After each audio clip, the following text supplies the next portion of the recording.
Would you please join me for the pledge? I pledge allegiance to the flag of the United States of America and to the republic for which it stands, one nation, under God, indivisible, with liberty and justice for all.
Good morning, ladies and gentlemen, and welcome to the George W. Norris Legislative Chamber for the 41st day of the 106th legislative session.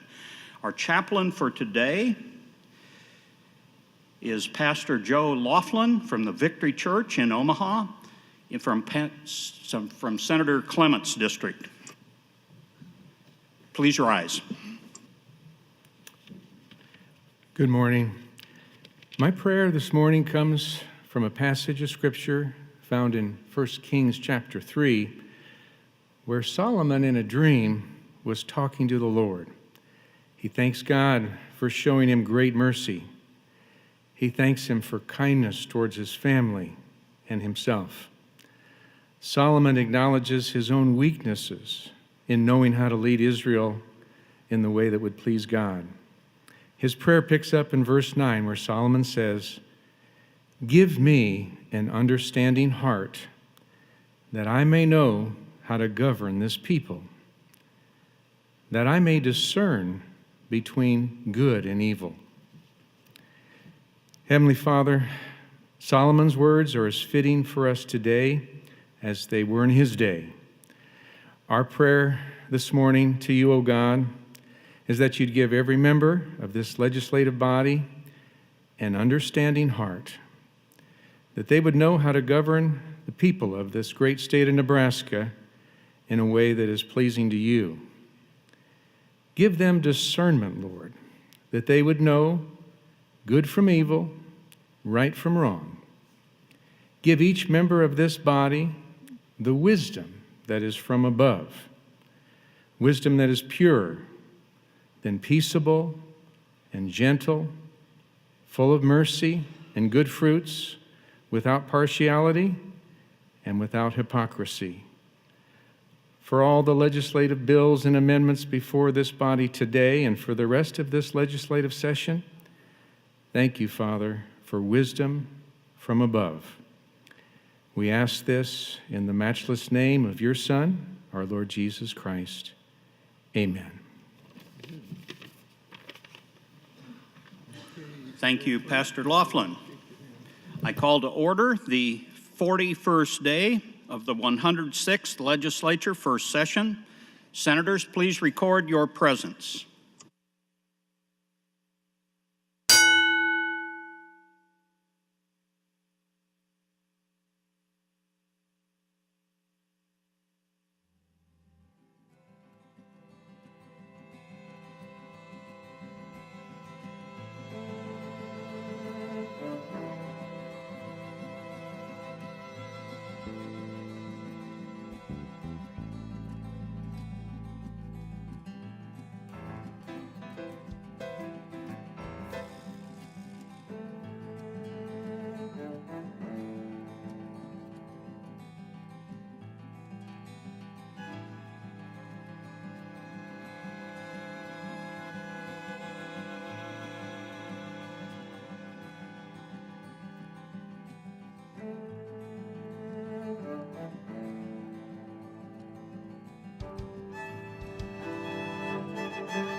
Mr. Clerk, please record. There's a quorum present, Mr. President. Thank you, Mr. Clerk. Are there any corrections for the journal? No corrections this morning. Thank you. Are there any messages, reports, or announcements? Mr. President, an announcement that the Banking Committee will hold an executive session in room 2022 at 9:30. In addition to that, I have a unanimous consent request from the Business and Labor Committee to conduct their hearings in the Warner Chamber instead of room 1003 on March 18th at 1:30 and on March 25th at 1:30. No objection, so ruled.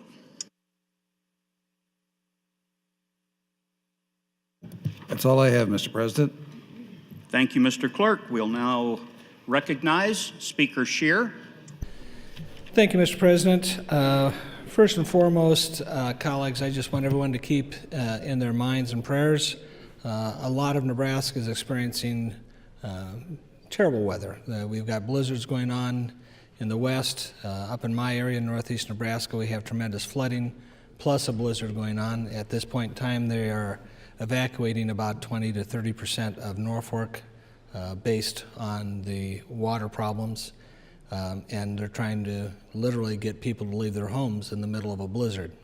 So it is not under normal circumstances at all. And as we are in this room, dry, warm, and comfortable, please keep in mind the rest of the state that is having difficulty in their daily surroundings and their life. The ranchers out west that are having calves and the extreme temperature changes and the efforts that they're going through as well. So please be mindful of the rest of the state as we deliberate this morning.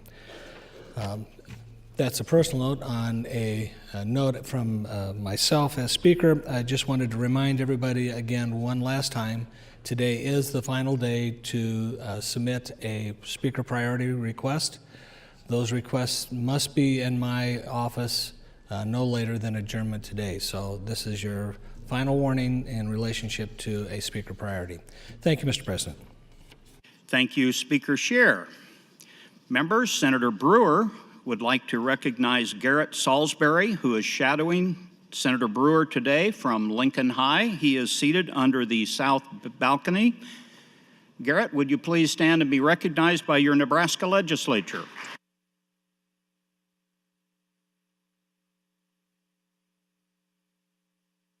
Also members, Senator Bowles has 60 members of the Nebraska Association of Behavioral Health Organizations, NABHO, from all across Nebraska. They are seated in the north balcony. Would you please stand and be recognized by your Nebraska legislature?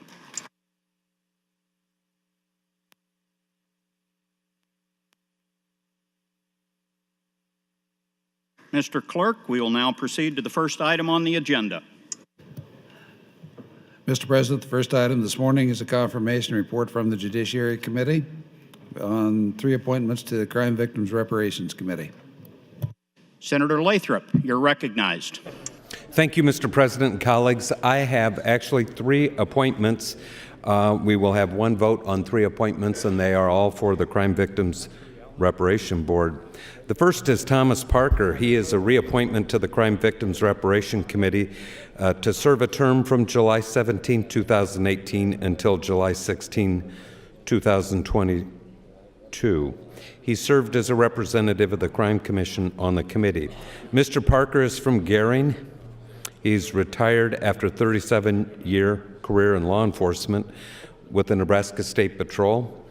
He was unable to attend the hearing in person, but did submit a letter on his own behalf to the Judiciary Committee. The committee voted to advance his confirmation without any dissenting votes. The second nominee or appointee is Michelle Schindler. She is also a reappointment to the Crime Victims Reparation Committee to serve a term from July 17, 2018 to July 16, 2022. She served as a representative from the Crime Commission on the committee. Ms. Schindler is from Lincoln and is currently Director of Lancaster County Youth Services. She appeared before the Judiciary Committee at a March 1 hearing, and the committee voted to advance her confirmation without any dissenting votes. And finally, the third appointee is Sean Etherton. This is a new appointment to the Crime Victims Reparation Committee to serve a term from April 19, 2018 until July 16, 2020. He served as a representative from the Crime Commission on the committee. Mr. Etherton is from Kearney, and he is currently the Buffalo County Attorney. He appeared before the Judiciary Committee at the March 1 hearing, and the committee had voted to advance his confirmation without any dissenting votes. And with that, I would appreciate your vote in support of their confirmation. Thank you. Thank you, Senator Lathrop. Is there any discussion on the nominations? Seeing none, the question is the acceptance of the confirmation reports offered by the Judiciary Committee. All those in favor, vote aye. All opposed, vote nay.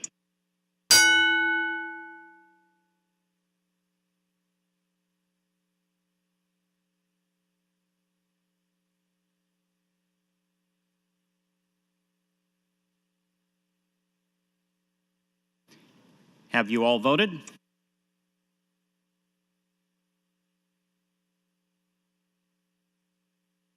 Record, Mr. Clerk. 37 ayes, no nays on the adoption of the report. The report is adopted. Mr. Clerk, next item.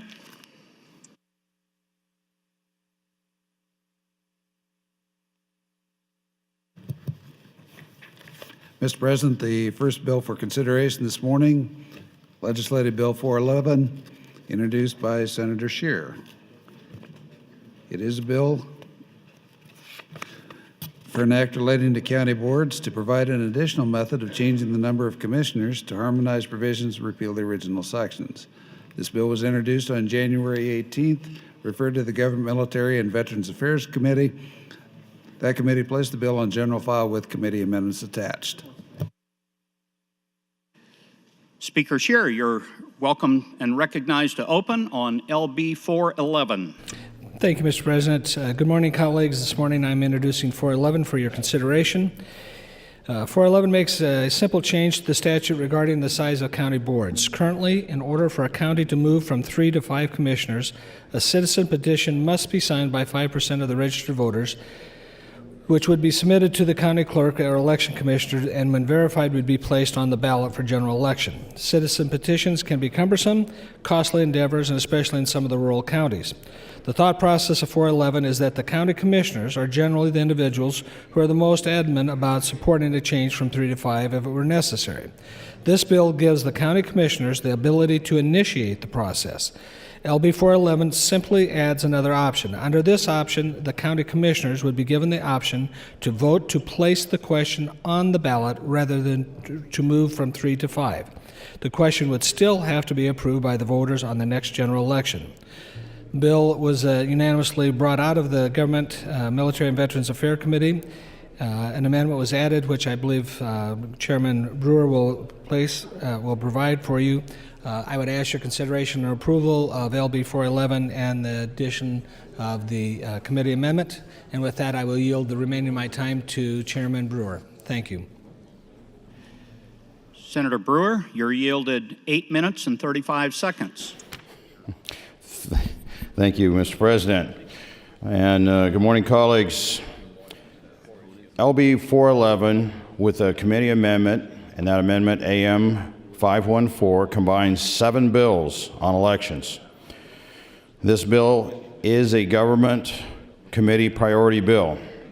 In addition to the Speaker's LB 411, the committee package includes the following 6 bills.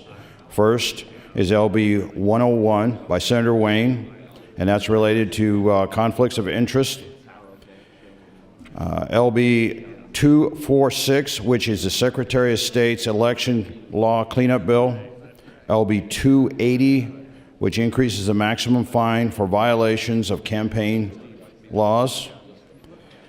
LB 342, which is Senator LaGrone's, and that's adjusting the MUD election process. LB 608, and that is Senator LaGrone's, and that cleans up confused language on how votes are counted. LB 618, and that is Senator Hilger's, and that attempts to fix our law on electioneering at the polling places in light of recent Supreme Court decisions. To be more effective with our time here on the floor, we have packaged the elections bills together into one priority package. However, we did advance all of these bills on their own. We did this so that we can take a look at any committee statements on each of the bill so that they're individually addressed. If you do have questions on the bills, we'll have the individual senator that has sponsored the bill address them. Wayne Betta from the Deputy Secretary of State for Elections will be on this side of the glass and will be available to answer any technical questions on the Secretary of State's elections bill. And my legal counsel will also be just off the floor here and available with all the amendment parts. If you have any specific questions on the pieces of package, we'll have again the introducer available. And I understand that Senator LaGrone has an amendment, and this amendment language is being considered a friendly amendment to help make the bill better. And with that said, I would ask you to adopt Senator LaGrone's amendment, adopt the committee amendment AM 514, and to vote green on the Speaker's bill LB 411. Thank you, Mr. President. Thank you, Senator Brewer. Mr. Clerk, there is an amendment to the committee amendment. Mr. President, Senator LaGrone would offer AM 647 to the committee amendments. Senator LaGrone, you're recognized to open on your amendment to the committee amendment. Thank you, Mr. President. And I'll talk about the amendment to the committee amendments, and then once we get into the actual committee amendments, I'll turn my light back on and talk about my bills that are in there. But when the committee amendment was being drafted, there were just 2 cleanup provisions that were in the original bills that were missed when the whole thing was being put together. So I'm just going to, that's what this amendment puts back in, so I'm just going to outline those briefly and why they're needed. This amendment to the committee amendment does, excuse me, does 2 things. First, it would change the obligation of the Secretary of State's office to provide camera-ready copies of a petition from the information filed by the sponsor from within 5 days after the receipt of the review to within 5 business days after the receipt of the review. Simply adds business days. This is a cleanup change that was made in other parts of the bill. We just simply missed this one when we were drafting that, so it just puts that back in with the rest of it. And this makes it a lot easier for for people to be aware of exactly what the time constraint is, of what days it includes and what days it does not. By switching within 5 minutes to 5 business days rather than 5 days, the Secretary of State's office will have all of the working time they need regardless of when the petition is turned in. Of course, the word within is left in language if the Secretary of State's office does not need the full 5 business days, and then they are still authorized to provide the camera-ready copies of the petition earlier. Second, it makes a small change. There was a lawsuit regarding some language that was in the committee amendment back in 2011 that was found to be unconstitutional. This was, again, a cleanup provision. Essentially dealt with the residency requirement for circulating petition signatures in Bernbeck v. Gale, the 2011 Bernbeck v. Gale case. There was a residency, what used to be a residency restriction, technically still in the statute, that you had to be a resident of the area for which you were circulating a petition. This simply takes that out since it was found unconstitutional. With that, I would urge your adoption of 647. Again, it's just a couple cleanup pieces to the committee amendment. Thank you, Mr. President. Thank you, Senator LaGrone. Senator Chambers, you're recognized. Thank you. Mr. President, members of the legislature, to show the regard that I have for the Speaker and for Senator Brewer, I'm going to have to give favorable consideration to this bill. And for those who brought bills to attach, I want to use an analogy. If I was presented with something that was supported by Jesse James and Frank James, the Dalton brothers and Billy the Kid, and they said that all of a sudden they had a come to Jesus meeting and they want to atone for their sins, so they want to do something good, I would be very skeptical, and I would say, while we've got a chance to round up all of these cutthroats, let's do it. And as I'm getting my group together, here comes Sheriff Matt Dillon, Gunsmoke, Ben Cartwright from Bonanza, who say, Ernie, they really mean it. We support what Billy the Kid, Jesse James, the Dalton brothers, and whoever else you may have named. We believe in second chances. We believe in redemption. And we're going to give them a chance. So because Senator Brewer and the Speaker are supporting this conglomeration, I'm not going to oppose it, and I will vote in favor of it. Thank you, Mr. President. Thank you, Senator Chambers. Senator Brewer, you're recognized. Thank you, Mr. President. I must assume that since I ride a mule, I will be Festus. As a follow-up on my announcement on LB 280, there was already questions on that. LB 280 is a request to increase the fine if you have a violation with the Financial Disclosure Office, Accountability Disclosure Office, and it would move that fine from $2,000 up to $5,000. Again, that has not been updated in a number of years. And that was what caused LB 280 to be necessary. And again, I would ask that you adopt Senator LaGrone's amendment, the committee amendment AM 514, and vote green on the Speaker's LB 411. Thank you. Thank you, Senator Brewer. Senator Wayne, you're recognized. Thank you. Good morning, colleagues. I have a part of this amendment, LB 101, and it deals particularly with the school boards and those who are members of associations.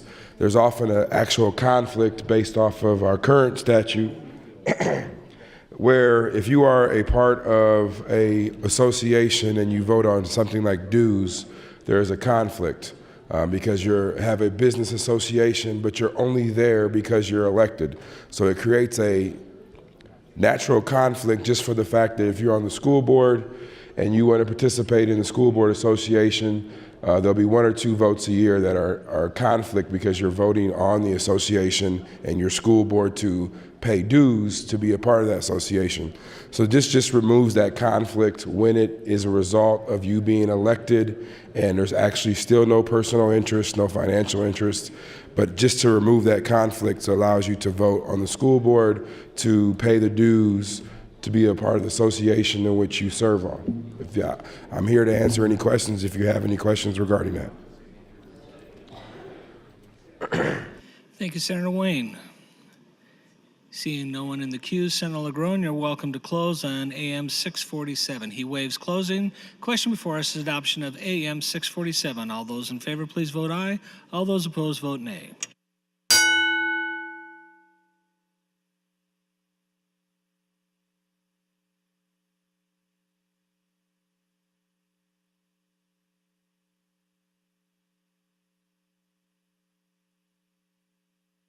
Have all voted that wish to?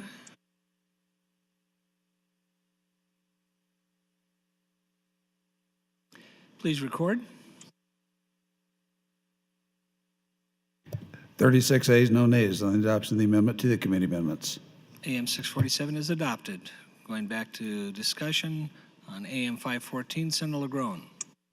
Thank you, Mr. President. I just wanted to briefly speak about a couple bills that I had in there. One, just real quick, it changes where the MUD offices have to file for their elections.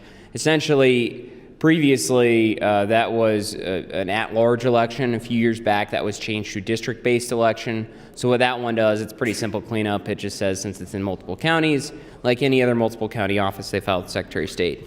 But the one I really did want to draw attention to, because there are a lot of people in this body who worked very hard on aspects of this over the last few years, and I want to thank them for that work, is LB 608. And so just briefly, what LB 608 does is it eliminates outdated provisions on election technology regarding electronic voting, since we all know how unsecure that is and how we shouldn't be doing it. So it eliminates those provisions. Second, it implements the remaining structural recommendations of the 2016 Special Committee on Election Technology. And finally, it allows for local election authorities to change their ballot counting method, which is also a recommendation of the Special Committee on Election Technology. And what that does is it authorizes counties to go to precinct-based systems if they want to. But I want to thank 2 people here today, and that's Senator Adam Moorfeld and Senator Matt Hansen. So where this came from is back in, I believe, 2016, Senator Matt Hansen introduced a bill that created the Special Committee on Election Technology. Senator Moorfeld served as the vice chair of that committee. Then Senator Moranti was the chair of that committee, and I had the opportunity to serve as legal counsel of that committee.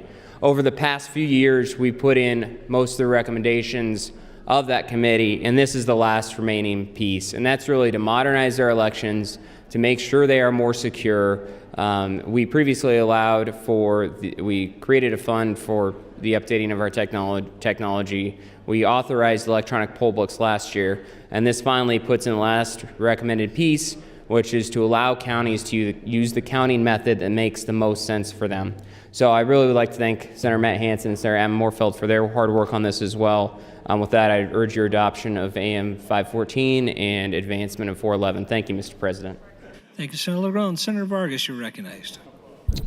Thank you very much. I just had a few questions. I'm assuming this is going to be pretty easy, but just for my own understanding. And we didn't get to talk. I was trying to catch you right before the last amendment.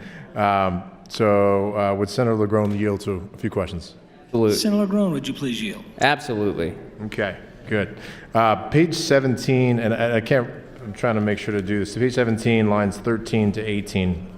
Let me find it real quick. So this is, yeah, no, it's okay. And I'm going to read it because I just want to, this is also good education for the members. The Secretary of State. You said lines 17 and 18, correct? Yes, yeah. Okay. So 13 to 18, and I'll specifically gotcha. lines 16 to 18. So it says the Secretary of State, Election Commissioner, or county clerk, is new language, or county clerk shall withhold from any list of registered voters distributed pursuant to subsection 2 of this section any information in the voter registration records which is designated as confidential under the section or marked private on the voter registration application or voter registration record. Can you tell me what this looks like on the voter registration application, what they can mark as potentially private information from the voter registration record? Right, so I would have to look at the specific record again to see exactly where that option exists, but I can tell you where it came from, and then we can go through the specific pieces. So if you remember previously when President Trump set up his commission on election security that dealt with a bunch of, there was a lot of concern about the access to our voter registration rolls.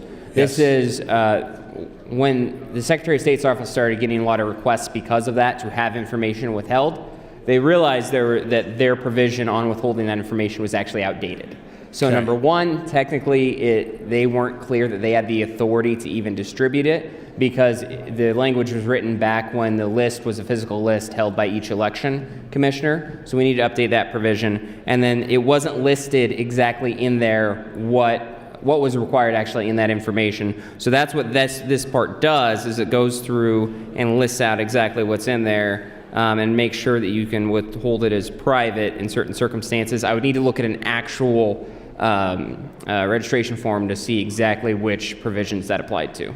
Okay, and the main reason I just flagged it for me because the part on designated as confidential under section 32-331 made sense because we're referencing some existing statute, but the or provides some more autonomy to whatever's on the voter registration application. So honestly, my main concern was if something internally in our voter registration application changed and what somebody can mark private or not, that means that that would be confidential and wouldn't be able to be distributed anymore. Is that my understanding of that correct? Yes, and I just got an answer to your question about which provisions on the voter registration application can be withheld, and it's only email and phone number besides the ones that are listed in the cross-reference statute that you mentioned. So is email and phone now on the privacy, is that sort of like an opt-in, opt-out? Like how is that done? So essentially, this has been on my understanding is this has been on our voter registration form for a while. Okay. And you would have to request that your information be withheld. And I believe, I could be wrong on this, but I believe that structure comes from the federal HAVA. I believe when we updated that in 2002, there were some provisions dealt with that. I could be wrong on that. My memory might be fuzzy. That might have been a state change around the same time, but I thought that's where it came from. So people have to physically opt out of this privacy recommendation?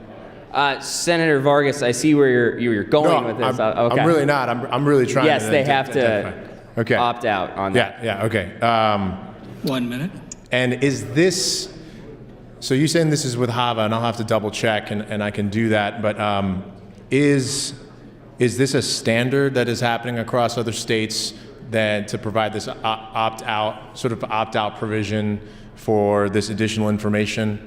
If it is a federal requirement, and again, I might be misremembering that. That is a possibility, but if it is, then it would be among other states, yes. And if it was a federal requirement, we wouldn't necessarily have to put this in statute because it already is a reg and we'd need to follow it, correct? Not necessarily. So generally how the federal rules work when in relation to voting, and again, I might be misremembering these ones, but how they would probably work, if that is where they come from, is that the federal government will say a state has to have some provision for X, or a state has to have some provision for Y. And it's up to the state to actually then implement that. So we would need something on our books that met the federal standard, but was our way of accomplishing that. Time, Senators. Okay, thank you. Thank you, Senator Vargas and Senator LaGrone. Senator Crawford, you're recognized.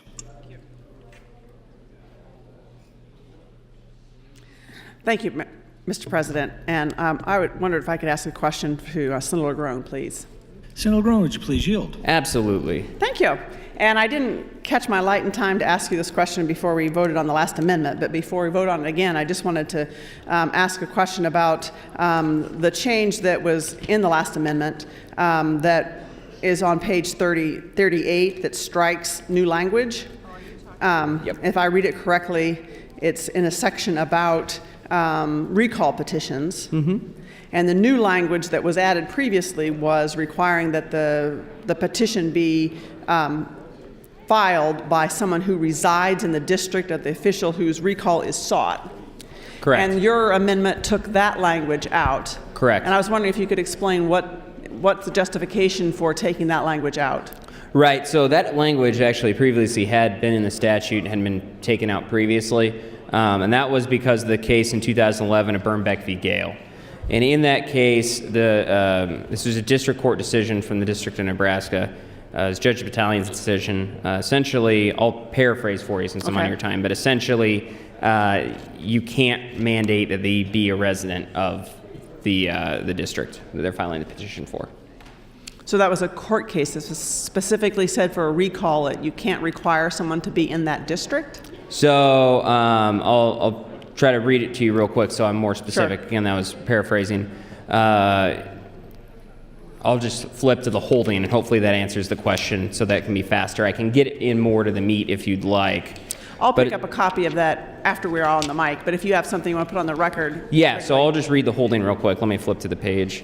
The requirement that the chief sponsor of a local petition be a resident of the municipal subdivision to be affected by the initiative proposal found in Nebraska Statute 1825-15 2 violates the plaintiff's constitutional rights. The state of Nebraska is enjoined from enforcing this provision. All right, thank you. I appreciate that.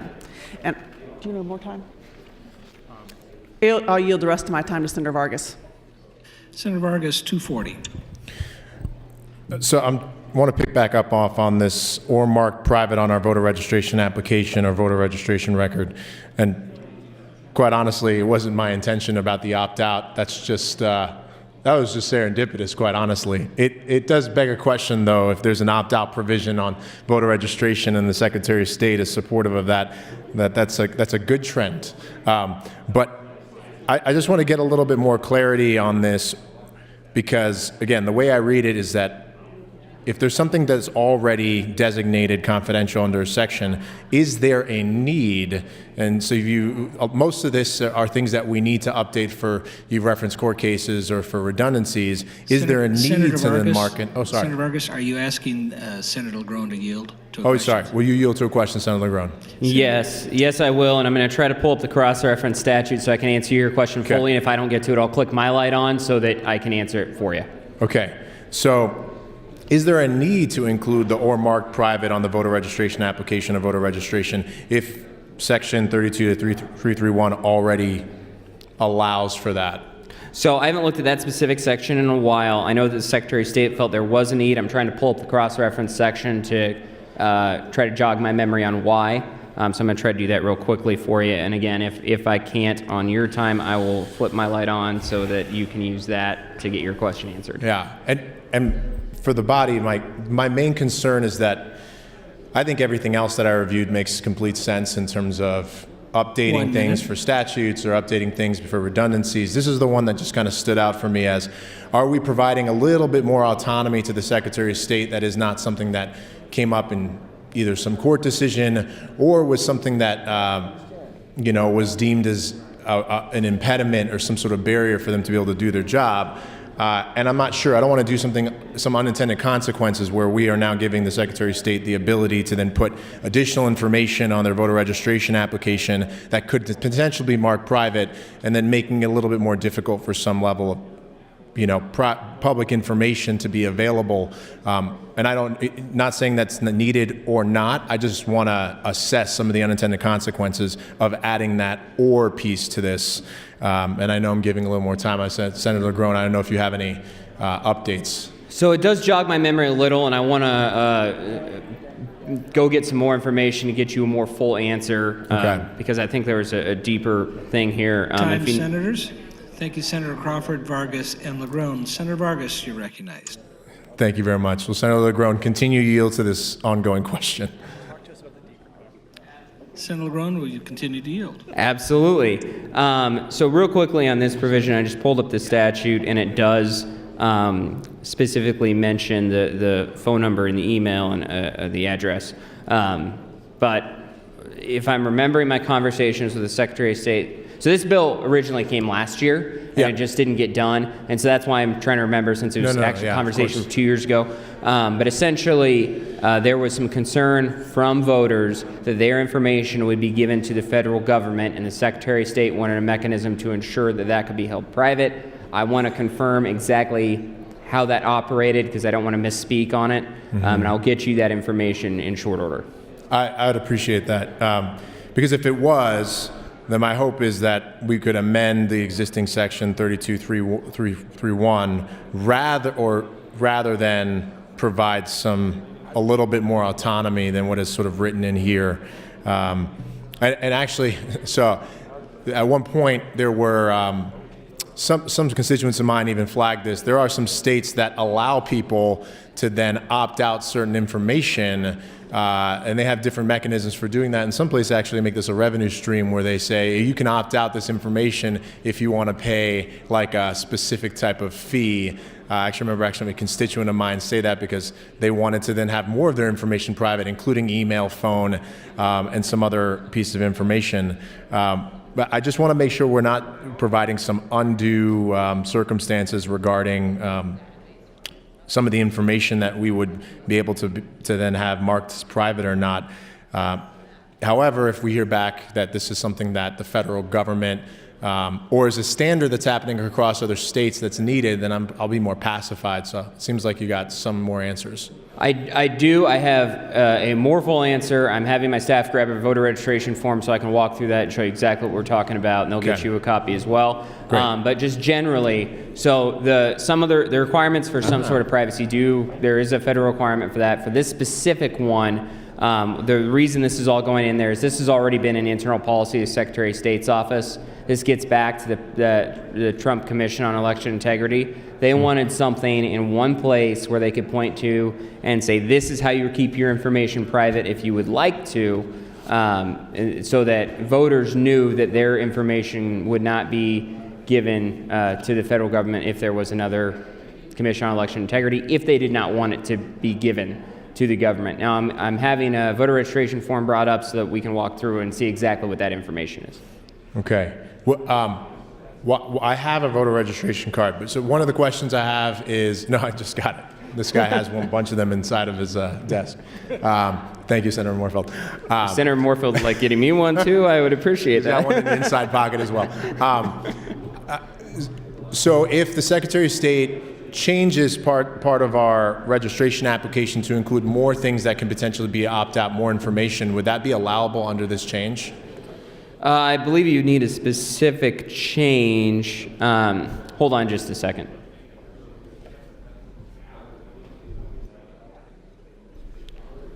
Thank you. So the voter registration form is done through rules, and the specific form is done through rules and regs. So I think there would probably need to be a specific statutory change. I recognize that you might disagree on that, but I can't say even if there was not a requirement for a specific statutory change, there would still need to be all of the requirements that the Secretary of State is required to go through issuing a new form. I can tell you that the voter registration form is highly regulated at the federal level. Obviously, Kansas just had a lawsuit about changing their form, and they were told you can't do that because the federal government says this is what the form has to look like. So now looking at the actual form, where the information and important information, party affiliation, please mark one. See down at if you're looking at, do you have the form in front of you? Yep, I do. The bottom of that box, optional to assist in verifying information, please provide. This is all optional information, so this is the information it's referring to. Okay. I appreciate the dialogue. The serendipitous part about this opt-out provision, I'm encouraged that the Secretary of State, and we're updating some things to make sure that people we're using that process. Hopefully at some point we can talk about opt-out provisions for voter registration in general, so we can get some people on the voter rolls. But I'll talk with you more about this just to make sure that my questions are answered in the long run. Thank you very much. Thank you, Senator LeGrone and Senator Vargas. Senator LeGrone, you're recognized. Thank you, Mr. President. Would Senator Vargas yield to a question? Senator Vargas, would you please yield? Yes. Senator Vargas, did you have any additional questions you would like to ask me on this bill? I will likely have additional questions, but we could do this off the mic and potentially between general and select. But I appreciate you engaging in the conversation, and I'll learn a little bit more. Thank you, Senator Vargas. Thank you, Mr. President. Thank you, Senator Vargas and Senator LeGrone. Seeing no one else wishing to speak, Senator Brewer, you're welcome to close on AM 514. Again, I just ask you to adopt Senator LeGrone's amendment. Oh, take that back. We've already done that. Adopt Committee Amendment AM 514 and vote green on 411. Thank you, Senator Brewer. The question before us is adoption of AM 514. All those in favor, please vote aye. All those opposed, vote nay.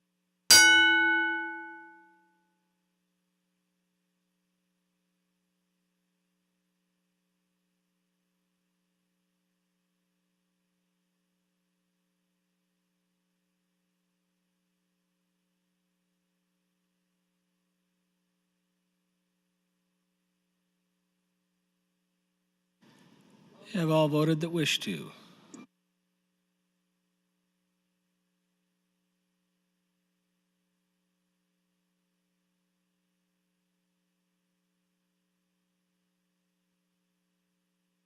Please record. 35 ayes, no nays on the adoption of committee amendments. AM 514 is adopted. Seeing no one left in the queue, Senator Scheer is welcome to close on LB 411. He waives closing. The question before us is advancement of LB 411. All those in favor, please vote aye. All those opposed, vote nay.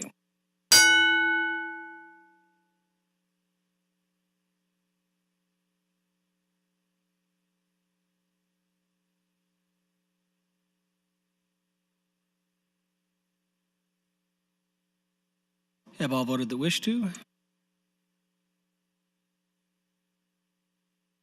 Please record.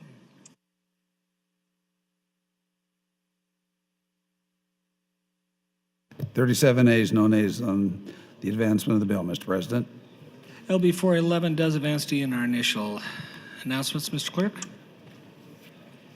Thank you, Mr. President. Your Committee on Enrollment and Review reports Legislative Bill 309 as placed on final reading. Senator Hunt designates LB 169 as her personal priority bill. Amendment to be printed to LB 348 from Senator Lathrop. And the Committee on Business and Labor reports Legislative Bill 345 to general file with committee amendments attached. Committee on Urban Affairs reports Legislative Bill 731 as placed on general file. That's all I have at this time.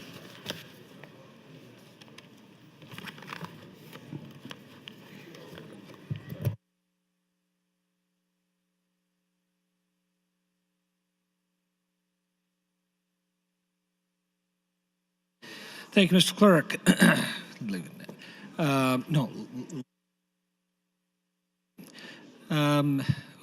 Mr. Clerk, returning to LB 400. Mr. President, Legislative Bill 400, introduced by Senator Hunt, is a bill for an act relating to the Wage and Hour Act to change the minimum wage for persons compensated by way of gratuities. Change provision relating to the posting of information, repeal the original section. Bill was introduced on January 17th, referred to the Business and Labor Committee, placed on general file with no committee amendments. The bill was considered yesterday, and at that time, Senator Holleran had offered AM 578. That item was under consideration yesterday. Thank you, Mr. Clerk. We will go first to Senator Hunt and then to Senator Holleran. Senator Hunt, could you give us a refresher on LB 400, please? Sure. Could I get a gavel? I'm sorry? Maybe they'll. I asked for a gavel, I'm but sorry. I think people just heard that and quieted down.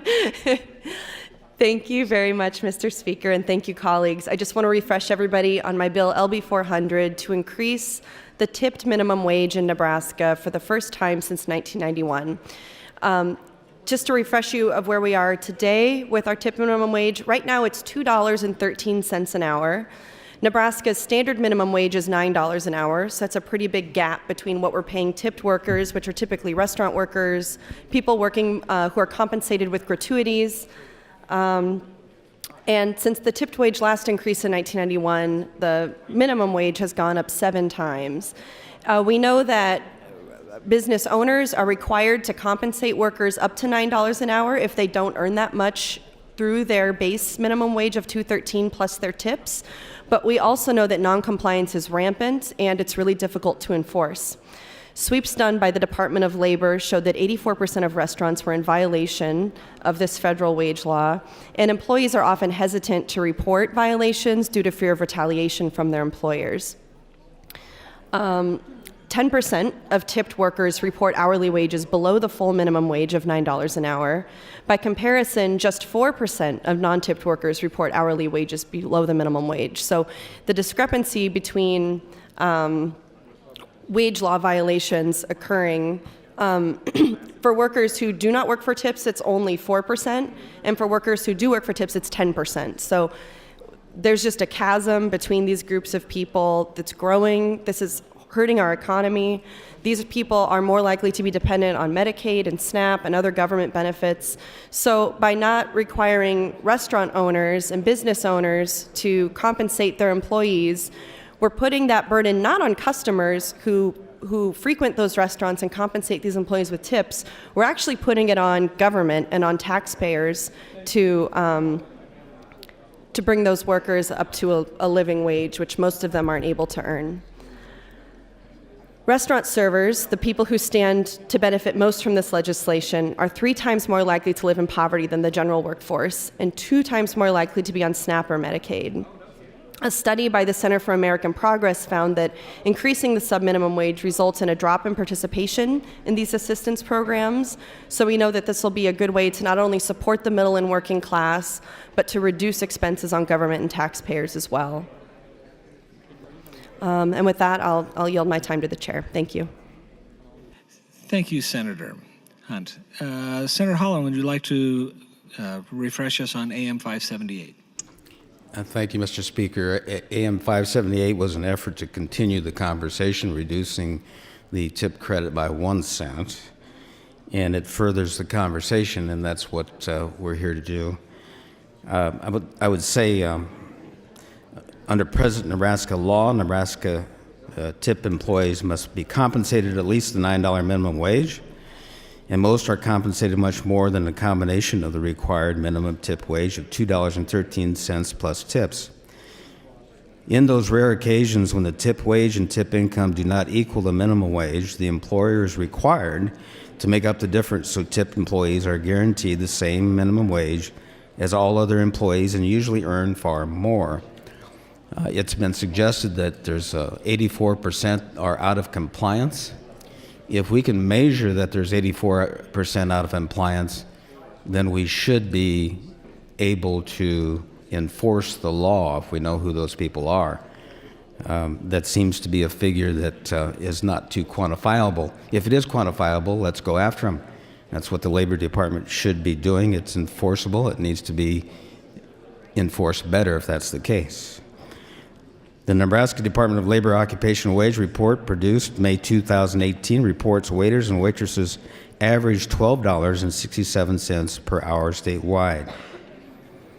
The average verifiable credit card tip for wait staff is 21%. Credit card sales accounts, we all use credit cards more than we use cash. Credit card sales accounts for over 90% of total sales, so this provides an accurate representation of the current tipping percentage in a typical full-service restaurant. Lincoln and Omaha full-service restaurants and sports bars report average hourly wages for tipped employees of $16 per hour, and top earners bringing in over $25 per hour. The point is often made that the minimum wage, tip wage, has remained static for years while the minimum wage has increased. 2 considerations regarding this. The statutory minimum wage has risen significantly, and all restaurant employees earn at least the statutory minimum wage. No restaurant employee earns less than minimum wage, and tipped employees earn on average at least 25% more than the minimum wage. Most full-service restaurants increase menu prices 2 to 2.5% annually to keep up with rising commodity prices. Since tips are a percentage of total tab, then tip income automatically increases with inflation. LB 400 would increase hourly pay for tipped employees by $2.37 an hour, resulting in a 10 to 15% hourly raise for some of the most highly compensated employees in the industry. Given the low profit margin in the industry, this would almost certainly limit options for increasing compensation for other groups of employees equally deserving. This legislation is unnecessary and would result in a significant increase in overhead for an industry famous for low profit margins. Thank you, Mr. President. Thank you, Senator Halloran.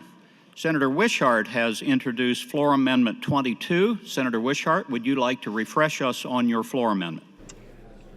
Thank you, Mr. President. Colleagues, I introduced Floor Amendment 22 to see if we could find some level of a common sense compromise on this legislation. For me, it's really simple. I haven't heard so far anybody argue that we shouldn't have a minimum wage. So if we've already gone down that route and we have decided that we as a state want to pay people a certain amount, it makes sense to me then that we increase that amount over time as the cost of living increases. So with Floor Amendment 22, what I'm looking to do is originally in Senator Hunt's bill, the way it was aligned is if we increased the minimum wage, the tipped minimum wage would also be increased. So with this, instead, with Floor Amendment 22, what we're doing is we're just setting it at $4.50. So we're increasing the tipped minimum wage, but it's static, and if we ever wanted to increase it again, we'd have to go back into statute. So with that, I'll yield the rest of my time to Senator Hunt. Thank you, Senator Wishart. Senator Hunt, you're yielded 3 minutes, 47 seconds. Thank you, Mr. President, and thank you, Senator Wishart, for being willing to be part of the conversation and helping us find a common sense compromise that does raise wages for workers today, but brings us to a place as a body where we can all come to agreement. We keep hearing that no restaurant worker earns less than $9 an hour. That's untrue. It would be a true statement to reword that and say it is illegal in Nebraska for restaurant workers to earn less than $9 an hour. It's untrue to say that that doesn't happen. That's just not true. I want to share some testimony that I received about this bill from everyday people who follow the legislature and who care about this passing. Somebody said, people are sharing this all over social media. Like, people share it on Twitter, on Facebook, on Instagram, and people reply to it and they share their responses with me saying, I never thought something like this would happen in Nebraska, or, oh my God, I'm so glad that somebody's working on this in Nebraska. And we've worked on this every year, trying to get the wages up for these people, and you can hear from their stories that it's something that's needed and important. One woman says, off the top of my head, one huge problem with the minimum wage being $2.13 an hour is that I never once make an actual paycheck, and I never even made enough in salary to cover my full tax contribution per paycheck. Because of that, I owed a huge amount of money in taxes at the end of the year. At the second bar I worked at, the company is based in Iowa, so they use Iowa's minimum wage, which is $4.35, and it did make a huge impact.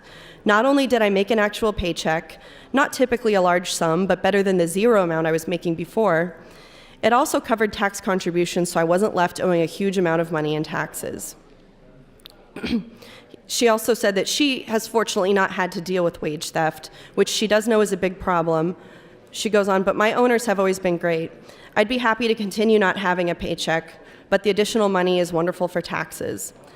I've also worked at places making $2.13 an hour where higher-ups were literally stealing cash from our tips.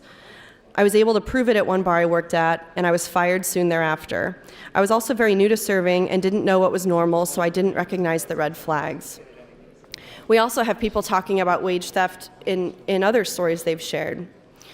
I'm writing in support of LB 400 because of my own experience with wage theft by a previous employer. When I first started working at this restaurant, we were able to take home all of our tips at the end of the night. This included cash and credit card tips. In June 2017, the owners decided to change this system and started putting all of our tips into one large check that we could pick up every 2 weeks. Thank you.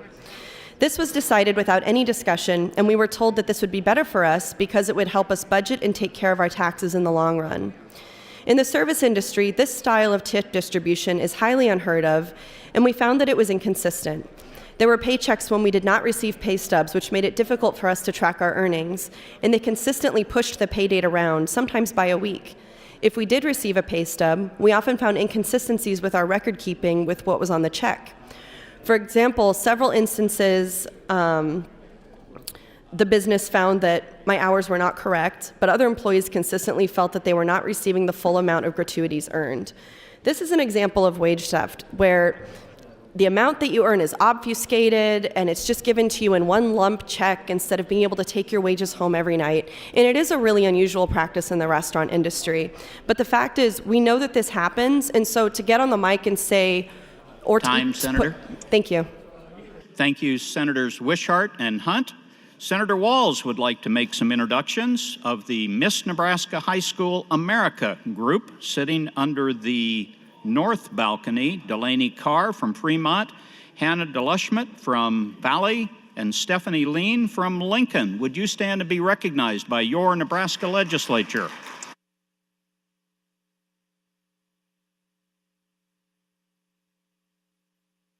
Members, Senator Slama would also like to introduce the Leadership Nebraska City Group and Leadership Nemaha County. There are 19 sitting in the north balcony. Would you please stand and be recognized by your Nebraska legislature?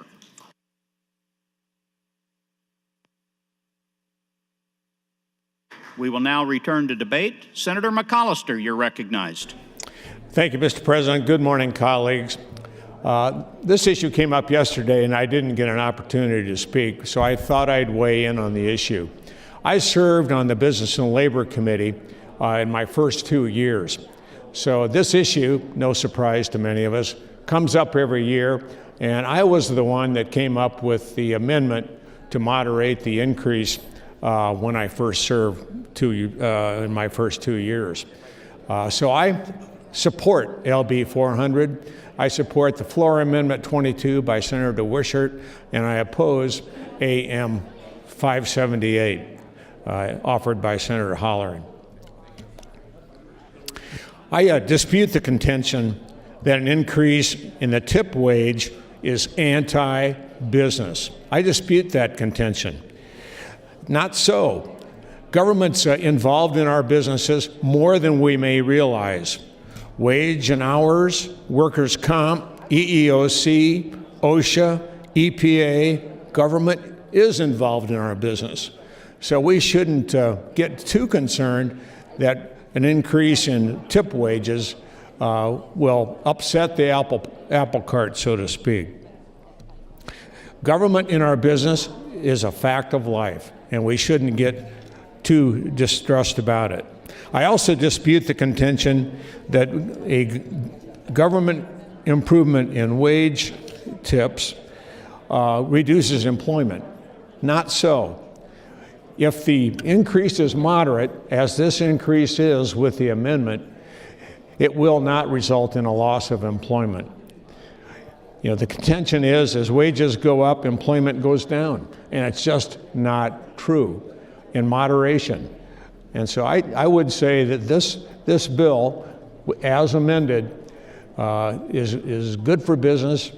It's an increase that hasn't increased in 30 years, and it's a high time to do that. With those comments, thank you, Mr. President. Thank you, Senator McAllister. Senator Blood, you're recognized. Thank you, Mr. President. Fellow senators, friends all, as you know, I did not speak on the first day of this bill, but after hearing the debate, I feel it necessary to stand up and say a few words. I do stand in support of the floor amendment. I do not stand in support of Senator Halloran's amendment, and I stand in full support of Senator Hunt's bill. I want to respond to some of the things that have been said because the things that have been said are frankly fake news. I was appalled to hear a senator say, frankly, my staff had nicer cars when I went out in the parking lot than I had. Anybody that understands people and families that live paycheck to paycheck and potentially have bad credit know that they can't go to a bank for a loan. They go to a car lot, usually in a panic because their previous car is broken down. They choose a car, they apply for financing, and make payments to that dealership forever. Bad credit loans, around 18%. Finance companies require a newer car because, unfortunately, this is a demographic that often has to default on a loan, and they want that car to be worth something so they can get their money back. So we have to be really careful when we stand at this mic and say snarky comments like that, because that is an insult. With that, I would ask that Senator Kavanaugh yield to a question. Senator Kavanaugh, would you yield? Yes. Senator Kavanaugh, would you say it's true that over 70% of all of these tipped workers are women? I believe that's correct. What would if you were to define parity, how would you define parity? I didn't know I was going to be giving definitions here. But you're so good at it. Parity would be that it's equal to, in a way. Okay. So would you think it would be fair if I said that these waitresses are literally feeding America, but when they come back home, they can barely feed their families? Would you think that that's a fair statement? Yeah, yes, absolutely. Because of the lack of parity when it comes to this business segment? Yes. Are you aware of the tipping history and its racial background, its racist background? I would love to hear about it. Well, one of the reasons unions got involved was because many of the newly freed slaves started working for the railroad. And the only way that the railroad would allow them to be paid was through tips. Does that sound like there is parity? Does that sound fair? Sounds like undocumented workers. Undocumented workers, that's right. And unions, which we also hear frequently on the mic in a negative fashion, were one of the groups that we can thank because that changed. And why do you think that they stepped forward for the minorities at that time to change that? Well, unions have a history of advocating for workers and making sure that we are taking care of workers, giving them fair wages and safe working conditions. But isn't that our job as human beings? Well, ideally, yes. So what we're really talking about right now is another issue that pertains to human rights. I would say it sure does. Thank you, Senator Kavanaugh. I always enjoy speaking with you. I think it's really important that we look at what this is really about, that we no longer get on this mic and make snarky comments about the income of these people and how they live, that we really talk about what this is about. This is about parity. Over 70% of the tipped workers in the United States are women, and 1 minute. 37% of that body file sexual harassment charges in restaurants because studies show that in some ways many customers feel themselves in a power position and they behave inappropriately. The things that women have to do to put food on the table sometimes is demeaning and is not what many of us would want to do, but it's what they have to do. Let's think about the people. Let's think about who we're truly helping. Let's give them a hand up because they are working hard to provide for their families. Thank you, Mr. Speaker. Thank you, Senator Blood and Senator Kavanaugh. Senator Kavanaugh, you're recognized. Thank you, Mr. Speaker. I would like to ask some of my colleagues questions this morning, and I'm looking around to see who is in the room, and I wonder if Senator Groney would be willing to yield for a question. Senator Groney, would you yield? Yes. Thank you, Senator. Do you think that $12,000 a year is a livable wage? I think the 80% of the short order cooks who are male only making $9 is not fair. Thank you. Would you mind yielding for another question? Yes. Do you think that it is okay for workers to be sexually harassed in the workplace? Absolutely not. Do you think that it's okay for their job to depend on putting up with sexual harassment? I don't think it should happen. Any job. Thank you, Senator. Thank you. I wonder if perhaps Senator Stinner would yield for a question. Senator Stinner, would you yield? Yes, I will. Thank you, Senator Stinner. Do you think that $12,000 a year is a livable wage? Is a livable wage? No, it's poverty level. Thank you, Senator. And do you think that it is okay for an employee to be sexually harassed in the workplace? Never. Do you think that it's okay for their livelihood to be tied to sexual harassment? Never. Thank you, Senator Stinner. I ask these questions because those of us in the body here, we make $12,000 a year, which is not a livable wage. And when we talk about tipped workers, their salary, assuming they would work 40 hours a week, 52 hours a year, would be just over $4,000 a year. If we were to put it at the $9, it would be about $18,000 a year. I've always been flummoxed by the fact that we have this carve out for tipped workers. It doesn't really make sense to me as to why we would have this carve out for tipped workers. But even more specifically, I don't understand why we think it's okay to tie job performance to whether or not workers, 70% of whom are women, can tolerate sexual harassment. In order to get tips, you have to put up with whatever the person sitting at that table is going to dish out to you.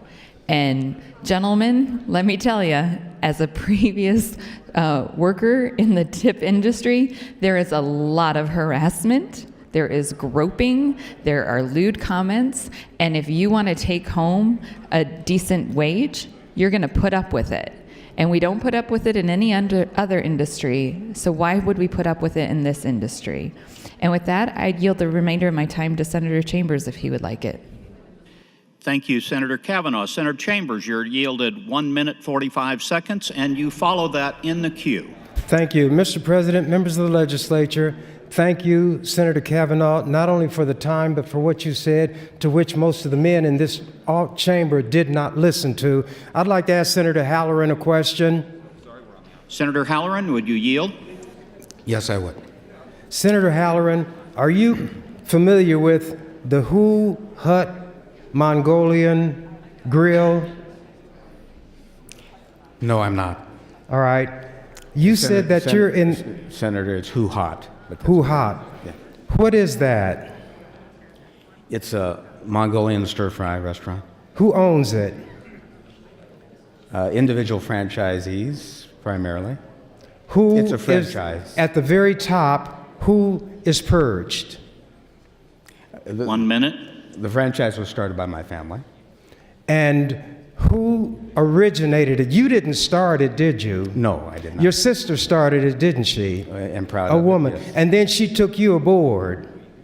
She asked me to invest in it, yes. She took you aboard. That's all I'll ask. Thank you. And now he pontificates about being in a business which he did not start. He asked Senator Hunt how many businesses she started and whether they're still operational. It reminds me of a senator who was here when I came. And since I don't have time on the time remaining now, I'm going to go into that later. Thank you, Mr. President. Thank you, Senator Chambers. You are recognized again. Thank you. Thank you. This senator's name was Ramey Whitney, and I found out that he was considered a wealthy person. Terry Carpenter was here, and Terry Carpenter had all the senators in fear, and Terry Carpenter and I developed a working relationship. He said, Senator Chambers, do you know how Ramey got his money? I said, no. He said, Ramey married a rich woman. Then the nouveau rich act worse than people born to money. So when Terry Carpenter told me that, here's what I said. There was a man who had no money. He decided he'd try to earn some money, but he wasn't too bright, so he had to operate within the realm where his intelligence allowed him to operate. So he bought a pair of shoelaces for a nickel. Then he sold each pair for a dime. Then the number of shoelaces that he bought with that pot of money. He doubled. And it went on like that for about 6 months. And then he married a rich widow. That's how he got his money. And Ramey Whitney, everybody looked right at Ramey Whitney because that's how Ramey Whitney got his money, but he pontificated on the floor about the people who didn't work. I'm not going to embarrass these farmers here, but I don't want to embarrass myself, so I'd like to see if there's somebody who makes a living farming. They're probably farming now because they're not on the floor. So Senator Hunt, do you know something about farming, you said? Oh, Senator Dorn, I'd like to ask you a question. Senator Dorn, would you yield? Senator Dorn, in the agricultural sector, what is the meaning of price supports?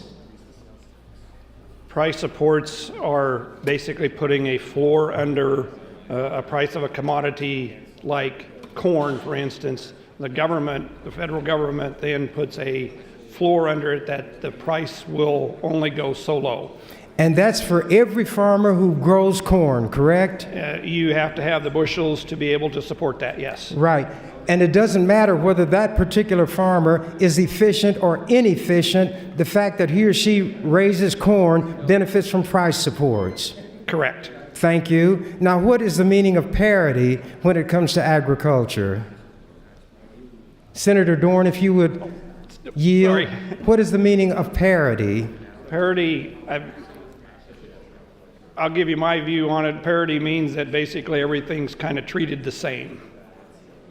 Well, when people talk about parity and price supports, it relates to the problem that the agricultural sector has when the cost of production is greater than what they can gain from the market in selling their products. Is that generally correct?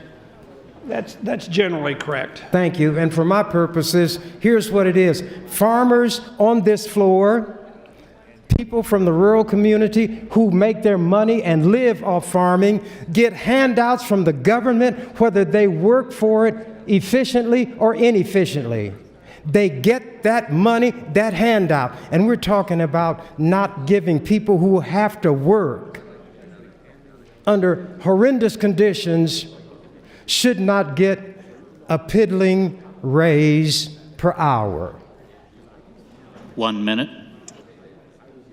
The agricultural sector could not exist without these government handouts, and we have senators on this floor who are farmers, and they get this free money from the government. These senators on this floor and the hypocrites want to deny a piddling increase in the hourly wage for people who work in restaurants, primarily in the cities. Then the hypocrites talk about how it'll hurt small businesses.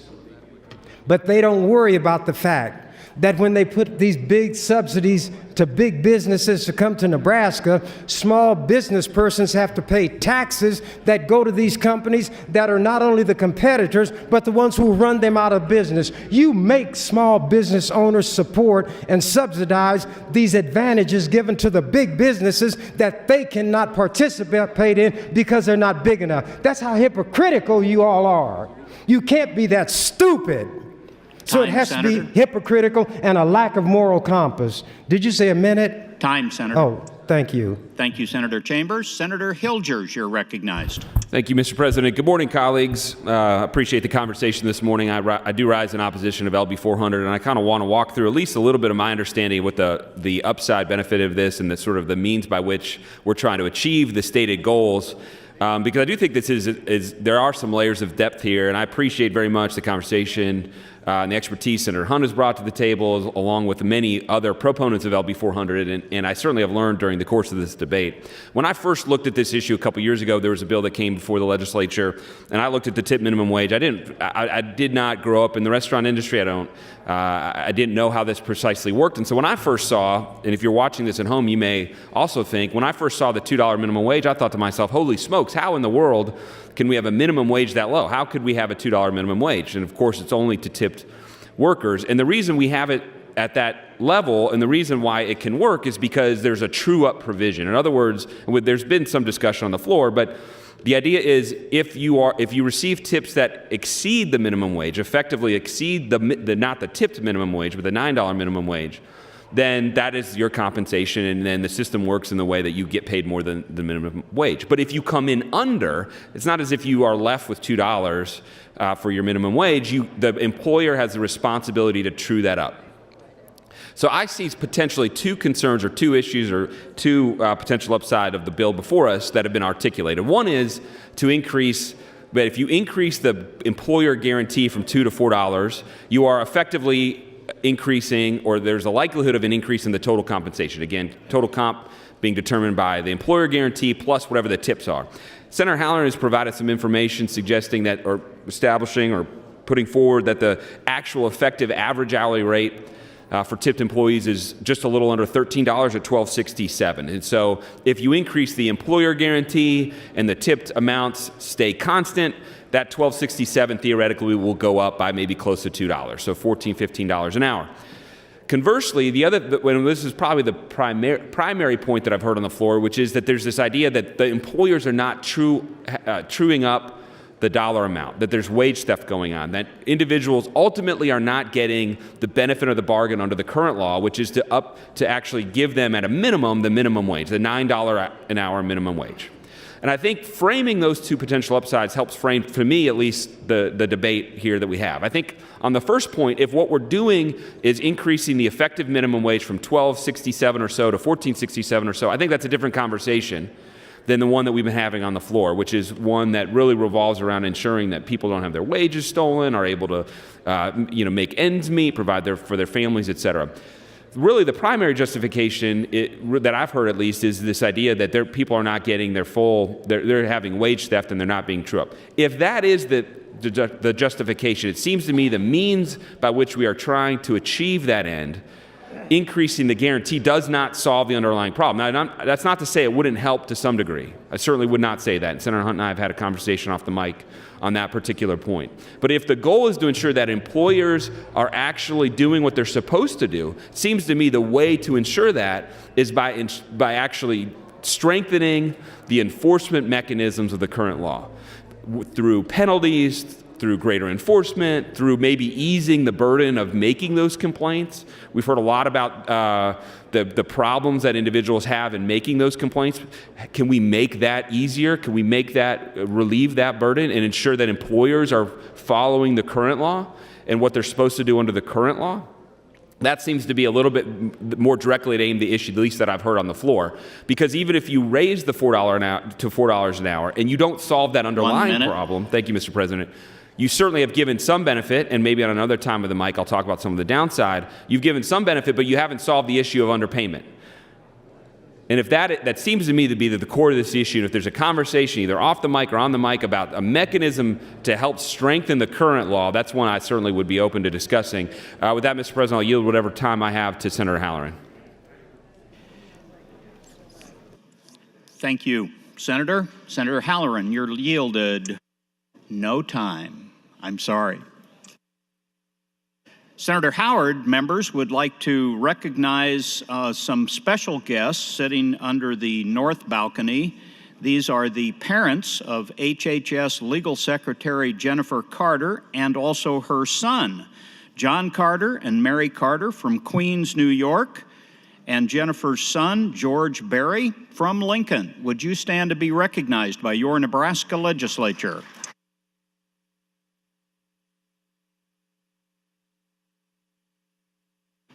Senator Matt Hansen, you're recognized.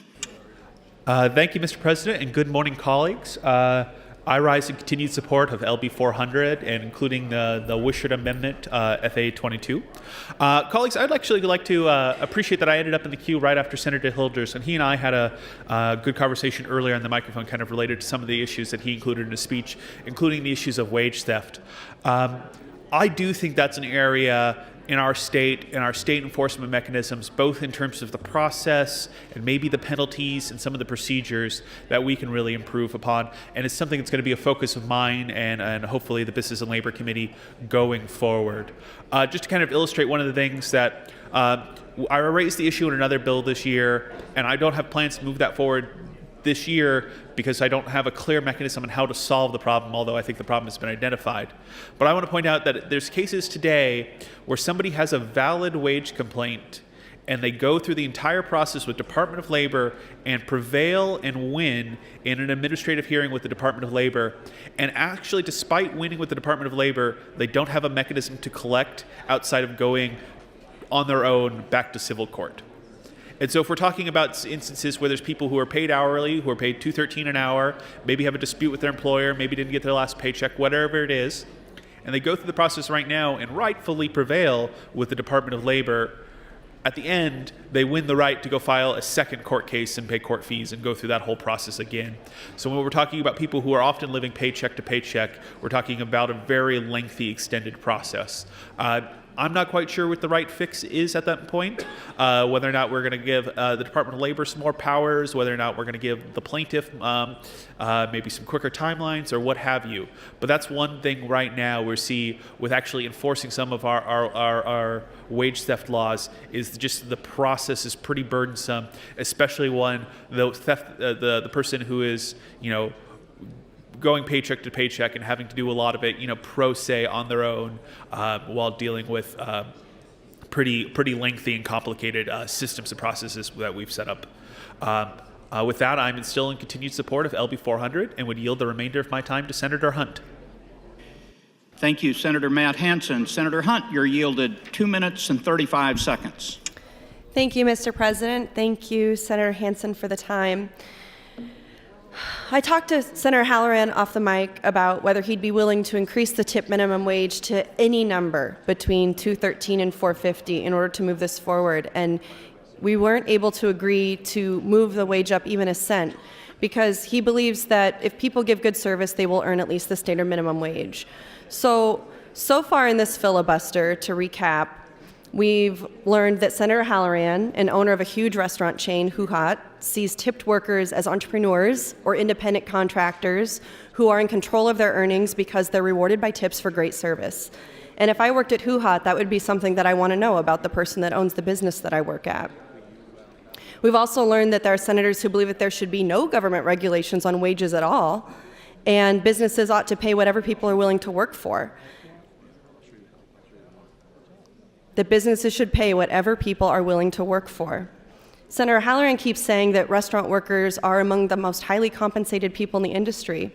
We've also heard how this will hurt businesses that don't have a lot of customers, businesses that don't have a lot of business, that don't make a lot of revenue. But that's a strange and illogical argument to me because if a restaurant doesn't have any business, it shouldn't matter if the subminimum wage is $2.13 or $1 or $8.50 because they still have to pay more to make that wage up to $9 an hour. So I'm concerned when I hear, well, our business, a lot of businesses don't have a lot of revenue, so how are they, thank you, Mr. President.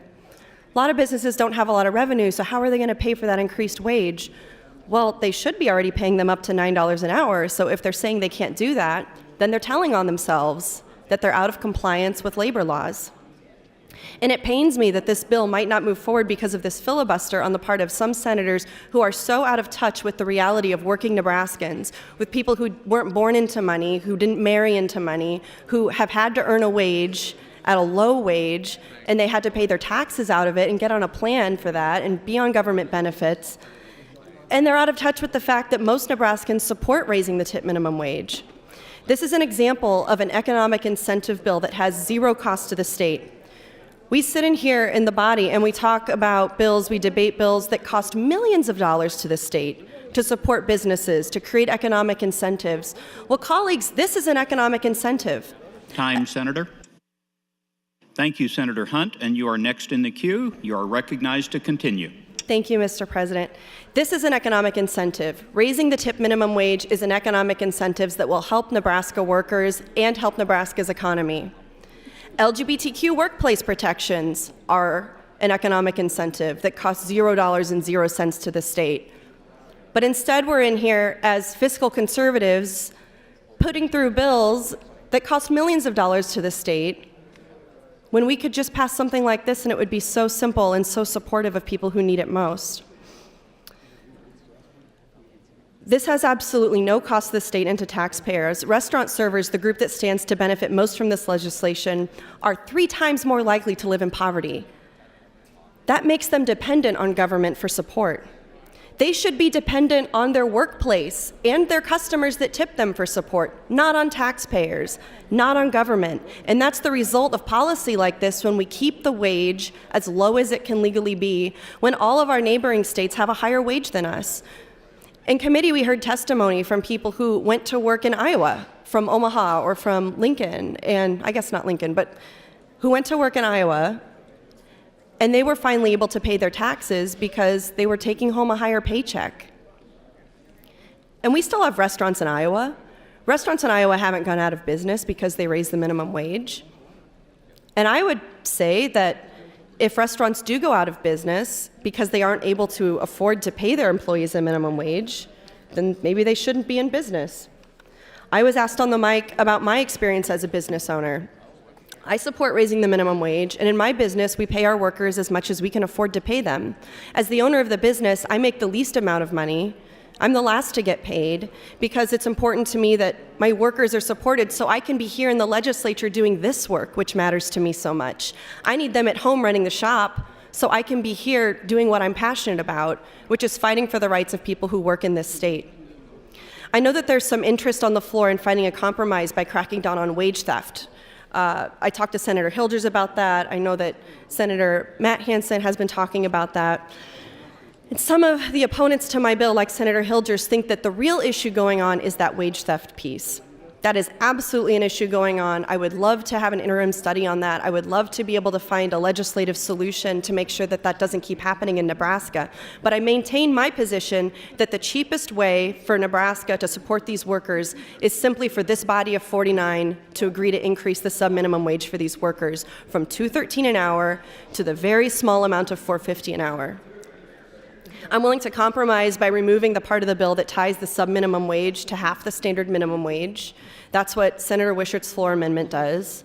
I think that that's a reasonable compromise, and it'll let us kick the can for 28 more years if we want to before we raise the wage again.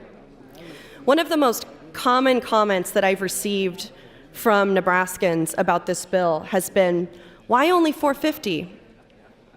Why only increase it to $4.50? Why not $9 an hour? There's several states that have an equal wage, so they don't have a tiered wage. They don't have a sub-minimum and a standard.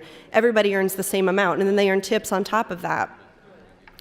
And a lot of progressives, a lot of working people, that's what they want to work toward. And I share that goal. I think that that is what we should be working toward, and that's the most fair way to pay people. But in Nebraska, I wanted to bring a bill that was reasonable, that had a chance of passing, that had some opportunity for compromise and talking off the mic and finding common ground. And it doesn't look like that's what's going to happen here. I've been so discouraged by what are economic incentives, LGBTQ workplace protections, Medicaid expansion. 1 minute. Thank you. Regional public transit, increasing the sub-minimum wage. All of these things are what young people want. All of these things are what people who we are trying to attract and retain in Nebraska want.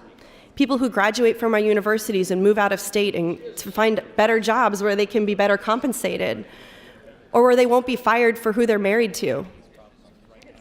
These are little things that we can do to support workers in Nebraska. It costs $0.00 to the state.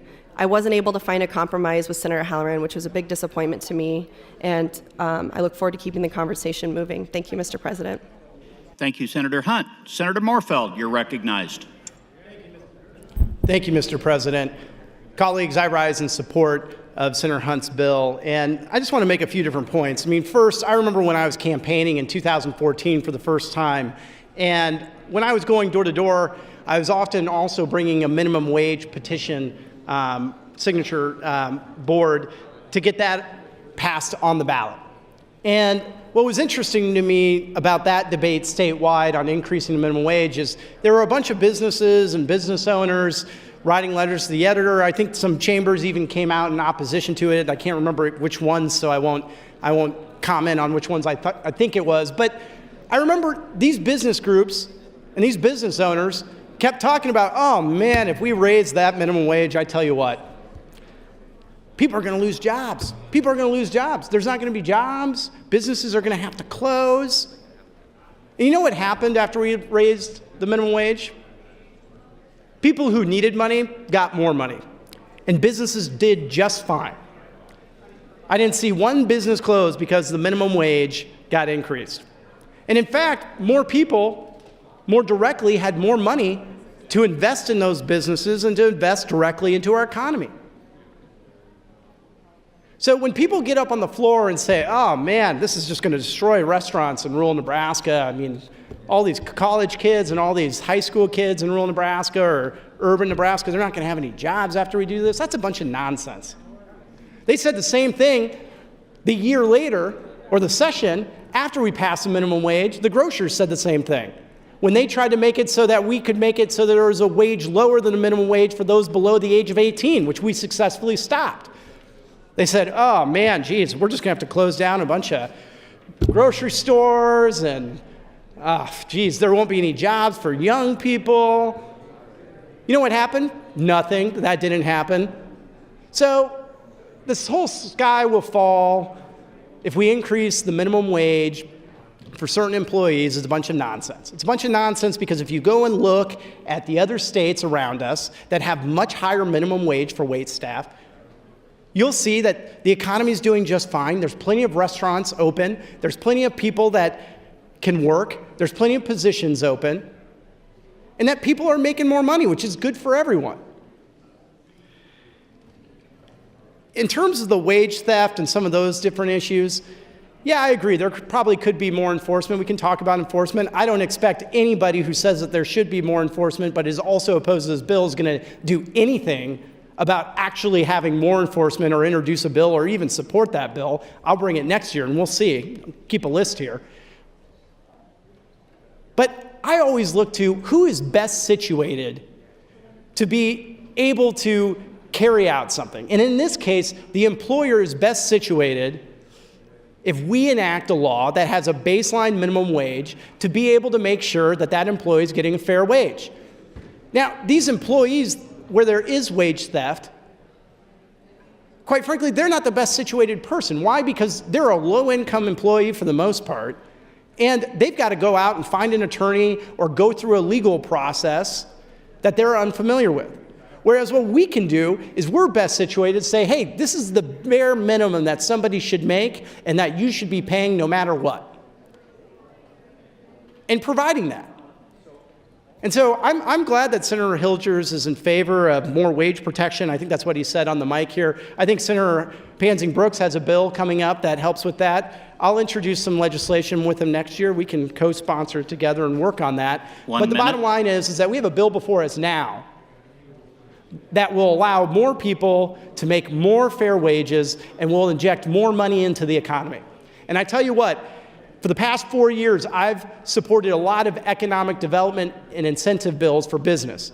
But I'm going to stop supporting those bills until I start seeing those same chambers of commerce supporting economic incentives and advantages for individuals, not just for the businesses. Because I know where that money is going to for that individual. It's going straight to that individual and straight back into our economy. Whereas some of these businesses, some, not all, the money goes to Chicago first or their shareholders in New York or whatever the case may be. And then God only knows if it makes it back into the pockets of Nebraskans. And I know that there's a lot of other colleagues like me that are starting to feel the same way. So the chambers of commerce should be put on notice that if we're going to support economic incentive packages for businesses, you better start supporting ours for individuals. Thank you, Mr. President. Thank you, Senator Morfeld. Senator McDonnell, you're recognized. Thank you, Mr. President. I rise in support of LB 400. I rise in support of the compromise from Senator Wishart in FA 22. But I also rise in favor of fairness. And I don't think anybody on this floor is not fair. I truly believe that. I believe we all try to be fair. Let's say we're the employer, and we have an employee that is not doing their job. They're scamming the system. They should be terminated. Now let's say we're the employee, and that employer is not treating us fairly. There's no dignity in the workplace. We're being harassed. We're not being paid fairly. That employee should be not in business. I think we can all agree upon that. Now we start talking about pay, and we start talking about how much the pay has gone up and minimum wage, and we look at, and sometimes we get lost that 90% of the tip workers are 20 years of age and older. Let's make sure we're talking about the right group of people, that we're not talking about just some kids after school filling in for 4 or 5 hours at a restaurant. 90% of the people that are tip workers are 20 years of age and older. So they're trying to support themselves and a family. Then we look at, out of those tip workers, 2 times more likely to live in poverty. 3 times more likely to be on food stamps.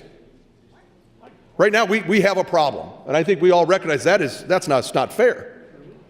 Looking at it as the employer or the employee, and sometimes I think we should step back and make sure, if God opened up the sky and said, hey, you're going to be one of the 2, I'm just not going to tell you which one you're going to be. I think sometimes that'll force us to be a little bit more fair. The next day, yes, you might be the employer or you might be the employee. You might be that tip worker. Now, we all have family and friends and neighbors, and some of us have worked for tips. We also have family, friends, and neighbors that are trying to run businesses, and they're struggling, and they're doing the best they can, and they're trying to be fair. Again, back to fairness. In 1991, the minimum wage was $3.35. Why is minimum wage $9 now? Because people in this legislature thought it should be increased, because $3.35 in 1991 compared to today is just not fair. We talked a little about wage protection, and I believe Senator Hilgers. I believe he's 100% sincere. I also believe Senator Moorfield's 100% sincere. Talk about wage protection, and I know they will work on that together, and I believe we will make improvements there. A meal in 1991, average meal, $20. 2019, $37.70. Things have gone up. Cost of living has gone up. Would Senator Hunt yield to a question? Senator Hunt, would you yield? Sure. Why are you bringing this bill? Why? What? Why are you bringing this bill? I'm bringing this bill because so many constituents have reached out to me and said that it's important, and because after 28 years, I think that this is an important conversation to have, and it should be a priority of this legislature. Would you say it comes back to treating people fairly? I think it's about treating people fairly, yes. Thank you. I'll yield the rest of my time to Senator Hunt. Thank you, Senator McDonald. Senator Hunt, you're yielded 1 minute. Thank you, Senator McDonald, for the time. Thank you, Mr. President. It doesn't matter if we are individually good tippers. A lot of people I've talked to in opposition to this bill have said, well, I always tip 25%. I'm a great tipper. The fact is that so many people working for these wages sometimes don't even receive tips. One letter we got said, I worked as a server, trainer, bartender, and manager for 7 years, and I lived in constant anxiety if I would be able to pay my bills. It's a terrifying thing to survive one day at a time based on so many arbitrary factors. The number of customers who walk in, how many people are working, are we splitting business between 3 servers or 7? What they order and what kind of generous mood they're in, and how their socio-cultural upbringing influences how or if they tip. At the sushi restaurant I worked at for a little while, the servers had to give the hosts, bussers, and chefs a mandatory percentage of our tips based on our sales.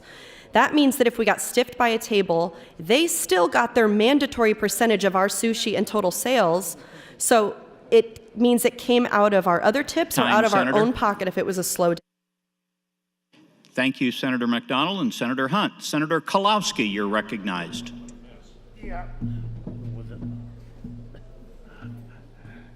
Good morning, Mr. Chairman. Thank you very much. I yield my time to Senator Chambers, and I do support LB 400 by Ms. Hunt. Thank you.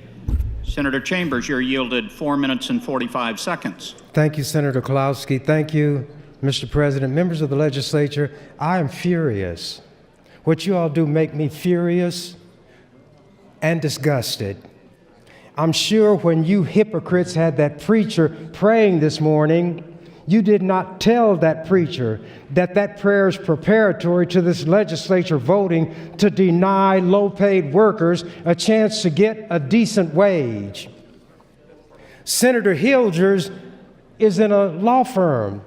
He can guarantee his children a college education right now. He can leave here and pay all the bills that he has and live the life of a man who is prosperous.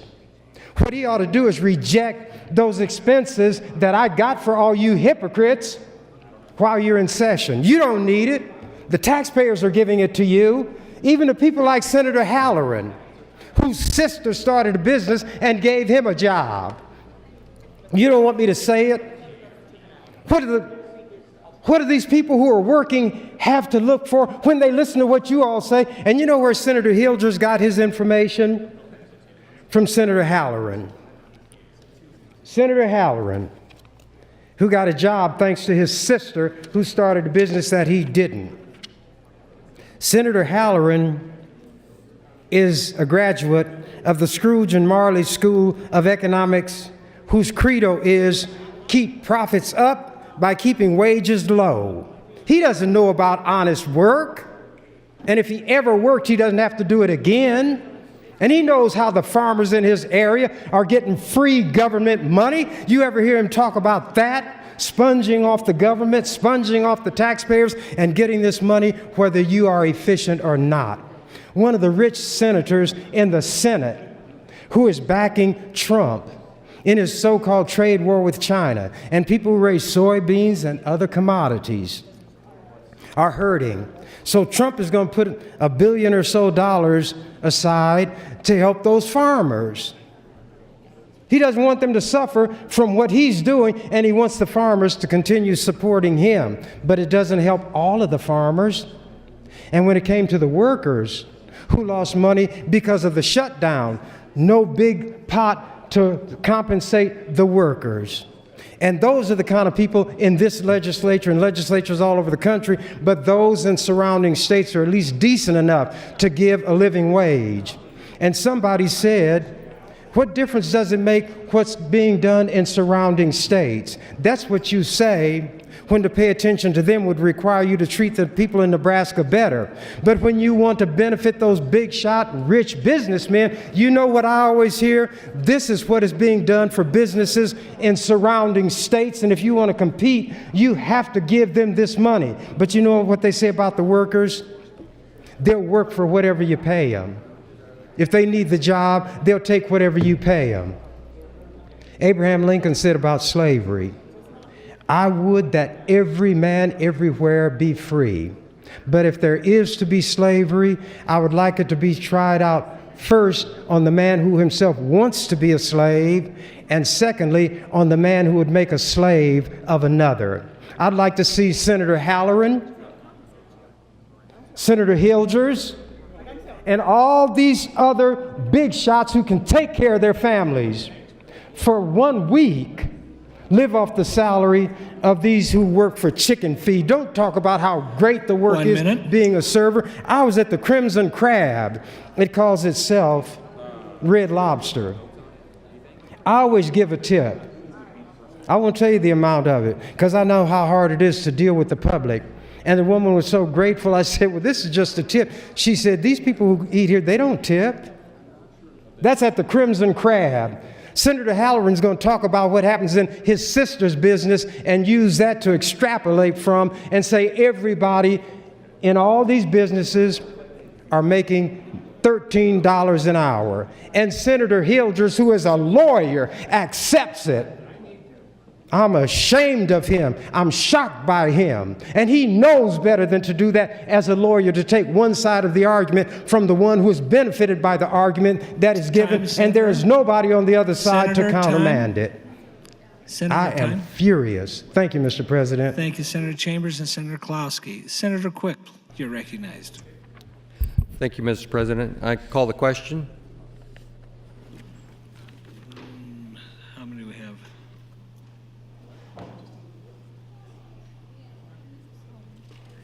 Senator, there's still 11 in the queue, so I believe we'll continue to speak.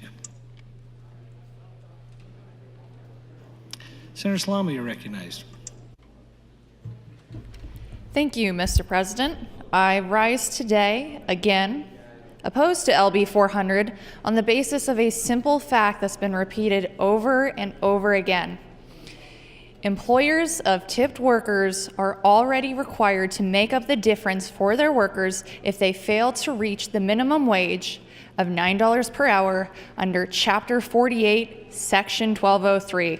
And for the sake of the record, I'm going to read through subsection 2 of 48-1203 again, because this point needs to get made, because it's not getting across in debate today, evidently.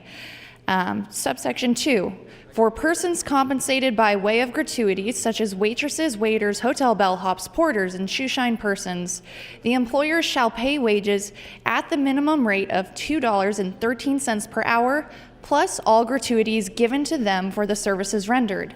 The sum of wages and gratuities received by each person compensated by way of gratuities shall equal or exceed the minimum wage provided in subsection 1 of this section. Now, just for reference, here is subsection 1.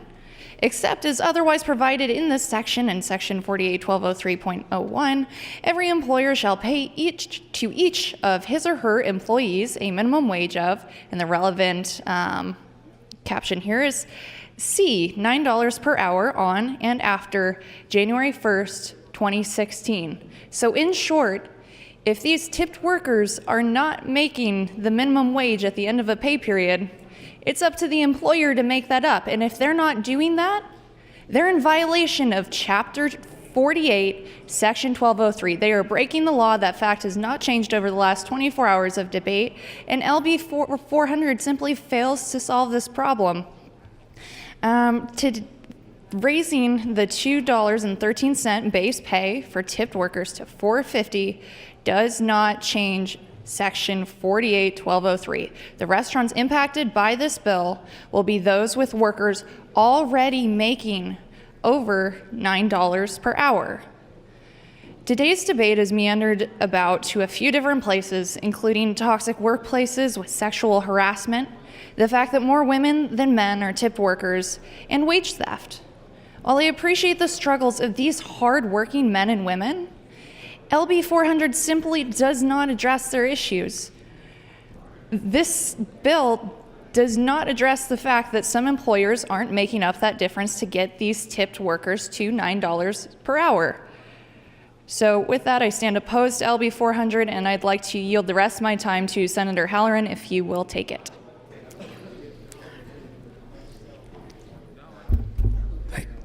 Senator Halloran, 2 minutes. Thank you, Senator Salama. First, I would like to clarify some misstatements on the part of Senator Chambers. My sister and her family did start the franchise with a lot of risk, a lot of labor, a lot of enjoyment in the process. It's an arduous process to start a franchise. She did not give me a job. She asked my wife and I to invest in the franchise, and we did. So if an investment of over $500,000, which was our hard-earned money, is being given a job, then I would take anybody willing to give me a job at that rate. So let's just clarify, she gave me nothing. I'm proud of her. She's employed a lot of people, and I think that's what our state should be about, is keeping people employed and growing the population of employed people. Let's talk for a minute about what happens. Senator Salama is absolutely right. Raising the tip credit, if people are out of compliance now, they'll be out of compliance at whatever level you raise the tip credit to. The issue should be enforcing the law. And that's what we should be focused on. That's what a bill should be doing right now, is dealing with enforcing the law. If someone's found out of compliance, it's a $1,000 fine for each offense. And it's also, they lose the advantage of tip credit in the future. nobody's going to be willing to subject themselves to that kind of fine. But if we're out of compliance, let's enforce the law. This does nothing. This does nothing for that issue. People out of compliance now. Thank you, Senator Slama. Senator Halloran. Announcement, Mr. Clerk. Thank you, Mr. President. The Revenue Committee will hold an executive session at 11 o'clock in room 2022. Thank you, Mr. Clerk. Senator Blood would like to announce she has an intern with her for today. Ryan O'Grady is under the south balcony. He is from Bellevue. Would you please rise and be welcomed by the Nebraska Legislature?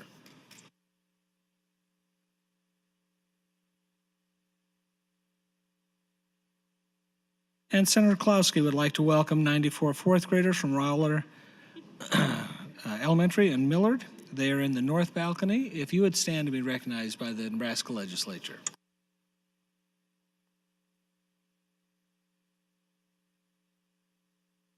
Thank you all for coming down and visit. Mr. Clerk, for a motion. Mr. President, priority motion, Senator Chambers would move to recommit the bill. Senator Chambers, you're welcome to open on your amendment. Thank you, Mr. President. Members of the legislature, I had to jump to the head of the line. It's clear that the anti-workers are going to carry this to the point where 33 votes would be necessary to bring it back up. Well, there are going to be other bills that you all want. You better have 33 votes to get it and be willing to give up the time to get it taken off and then brought back on and then have 33 votes again. You think people can't play that game? You think I don't have the stamina, the determination, the ferocity to do it? When you hurt the people who have nobody here of their number who can speak for them, somebody must. And then when some are so complacent, so smug, so self-righteous because they can take care of their families, they ought to turn back those expenses that they get during session. Show what kind of integrity that you have. You accept that. Don't accept it. Put yourself to the extent you can in the footsteps of those who you are hurting today. And your Bible says that it's easy for those people whose foot is secure to mock him whose foot is about to slip. You have these prayers for what? I tell you, they go as high as the ceiling, and that's all. You pray to a supposed God that you don't believe in, then you do the devil's work the rest of the time in this session. You don't have to pray some of those prayers. There are things we can do as a legislature. We have the power to do it. We have the obligation to do it. We took an oath or an affirmation to do it that would answer some of those so-called prayers that are being prayed every day. Then you spew something about saluting that flag because this is a country with liberty and justice for all. You won't even talk about economic justice for those people who have to work to get anything, but you have farmers who get handouts from the government even if they are totally inefficient. They guarantee them that handout. A rich Senate member who has a farm said that he's going to put in his money to get his bid to get some of that money out of this pot. And Senator Dorn, either he can confirm it or he can check it and find it to be true, because he said he himself has a farm, and as a farmer he's entitled to get that money that is available for farmers. And you think he needs it? No, but he's greedy. And he'll snatch up everything he can, and he'll vote for the bills in Congress and support the things the president does that will put money directly into his pockets. Those are things the public doesn't know, and they need somebody on this floor where they can hear it. I'll say it, and you all won't. Why do I have to be so ferocious in my defense of other people, those who can't help themselves? That's why. They can't help themselves. We don't have a tip worker on this floor, and you won't listen to those who did that kind of work and can give you factual information. Then Senator Halloran wants to stand up and say, well, you're demeaning the entire all the restaurateurs. He even puts an N in the middle of it. It's not a restaurateur, it's a restaurateur. It's a French word. But he doesn't speak French. There's a little boy, and he was outside of a church. And this American tourist was going by in a carriage, and a wedding was going on. And he asked this little boy, "Who's getting married?" The little boy said, "Je ne sais pas."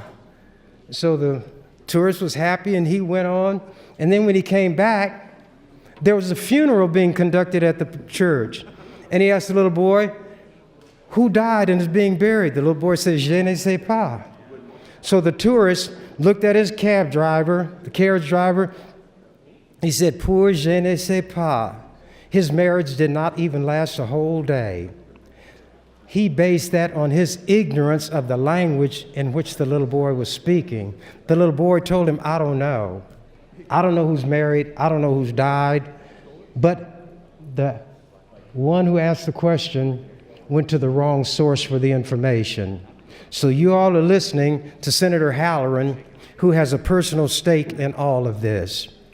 I don't pay attention to him on some of these things because I listen to him on other issues. But he's one of you all. He's one of you all. And they're farmers. They're not on this floor. Now Senator Dorn is still here. They're not here to challenge what I say about them getting that free money and accepting it. And I said there are farmers on this floor who are doing it. And if you don't believe it, you want me to get the names? They're not secret. But that's not what my intent is. My intent is to show that those who can so calmly do things that are hurtful to workers don't have to worry about confronting those circumstances themselves, and the life they live directly contradicts what they're talking about and pleading for. You ought to say, because the taxpayers work hard for their money, and none of it should go to benefit farmers who don't have to work efficiently in order to get it. No more price supports. No more talk of parity. Let the market determine it. If the market is going to have low commodity prices and you cannot make as much as you spend on production, you can't make that in the market, then let those be in the market who can. The corporations who, because of the benefits of scale and also financial benefits that the individual farmer can't get, let them do the farming. Let them take over agriculture. But you want to stay in it. So you don't want to apply, let the free market operate. You're going to tell me price supports or free market? You are not going to be allowed to take in less than a certain amount of money? And you don't even have to show that you are efficiently working to try to keep from falling below that. Raise a certain number of bushels, then just sit back. That's going to happen in a country where they talk about free market.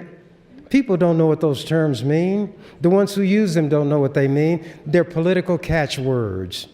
And the very ones who shout the loudest to have these things are the ones who violate them the most. Do you think I'm against this bill?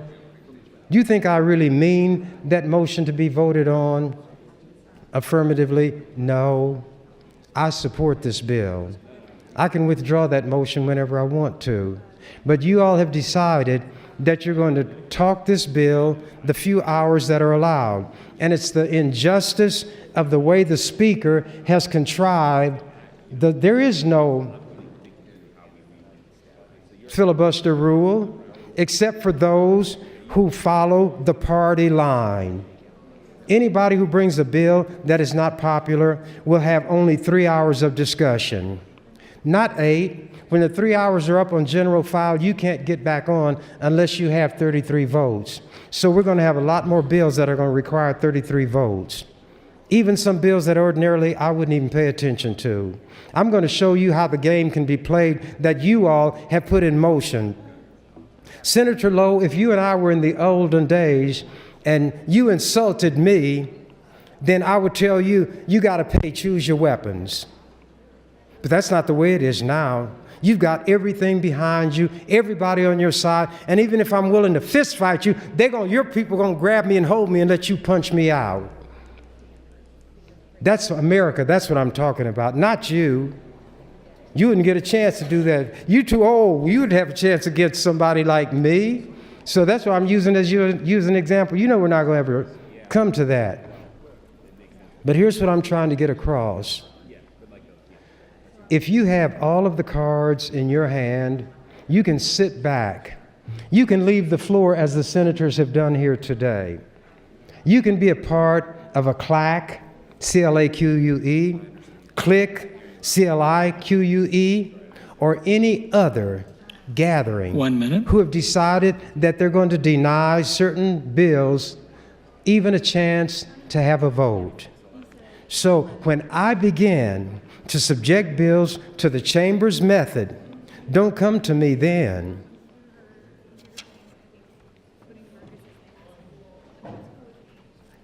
How much time do I have, Mr. President? 35 seconds. I'll stick to my word. I said I wasn't going to take this to a vote, so I will withdraw that motion. With no objection, it's withdrawn. Mr. Clerk, for a motion. Mr. President, a priority motion. Senator Hunt would move to bracket LB 400 until March 15th, 2019. Senator Hunt, you're welcome to open on your motion.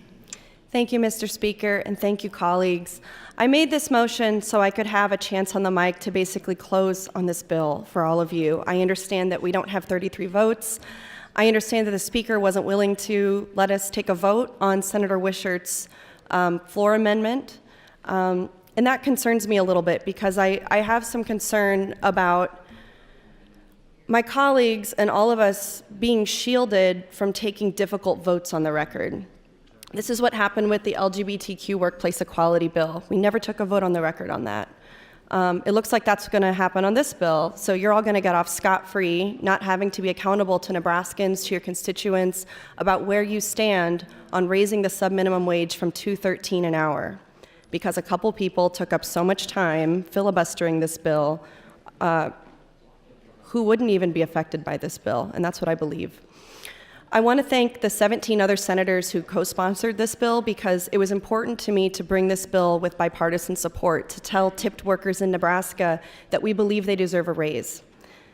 I do believe that most Nebraskans think that people deserve a raise from $2.13 an hour, especially when we know that wage theft is rampant, when we know that restaurants are out of compliance at a huge rate, and that so many people aren't actually taking home enough money to even pay their taxes, and it makes them dependent on government benefits just to get by. That's not the good life. That's not what we should be fighting for in this body.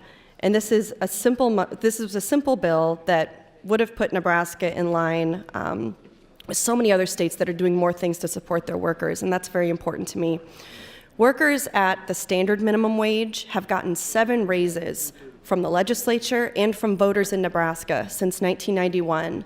But for some reason, we don't believe that people working at $2.13 an hour deserve the same privilege and right of having a raise so they can live at a living wage.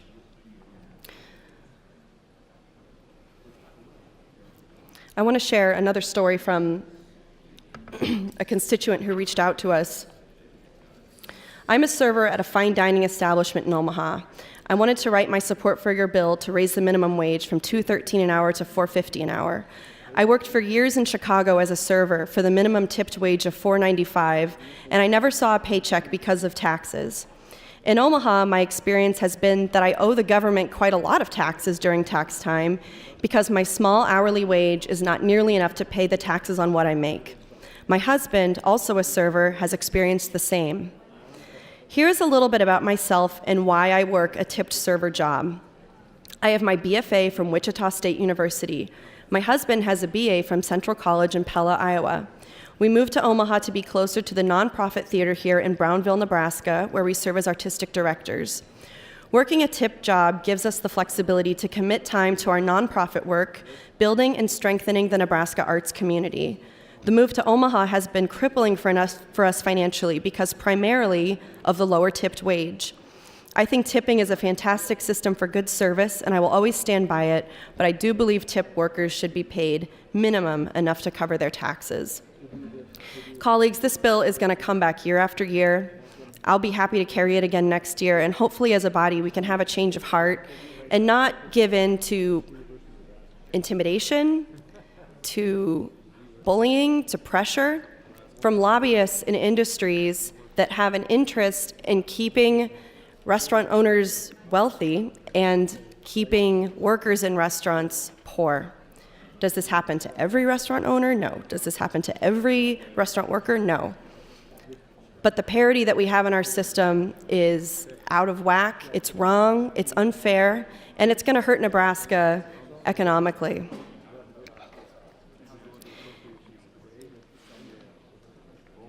There's an ongoing and contentious debate about whether minimum wage hikes help or hurt workers.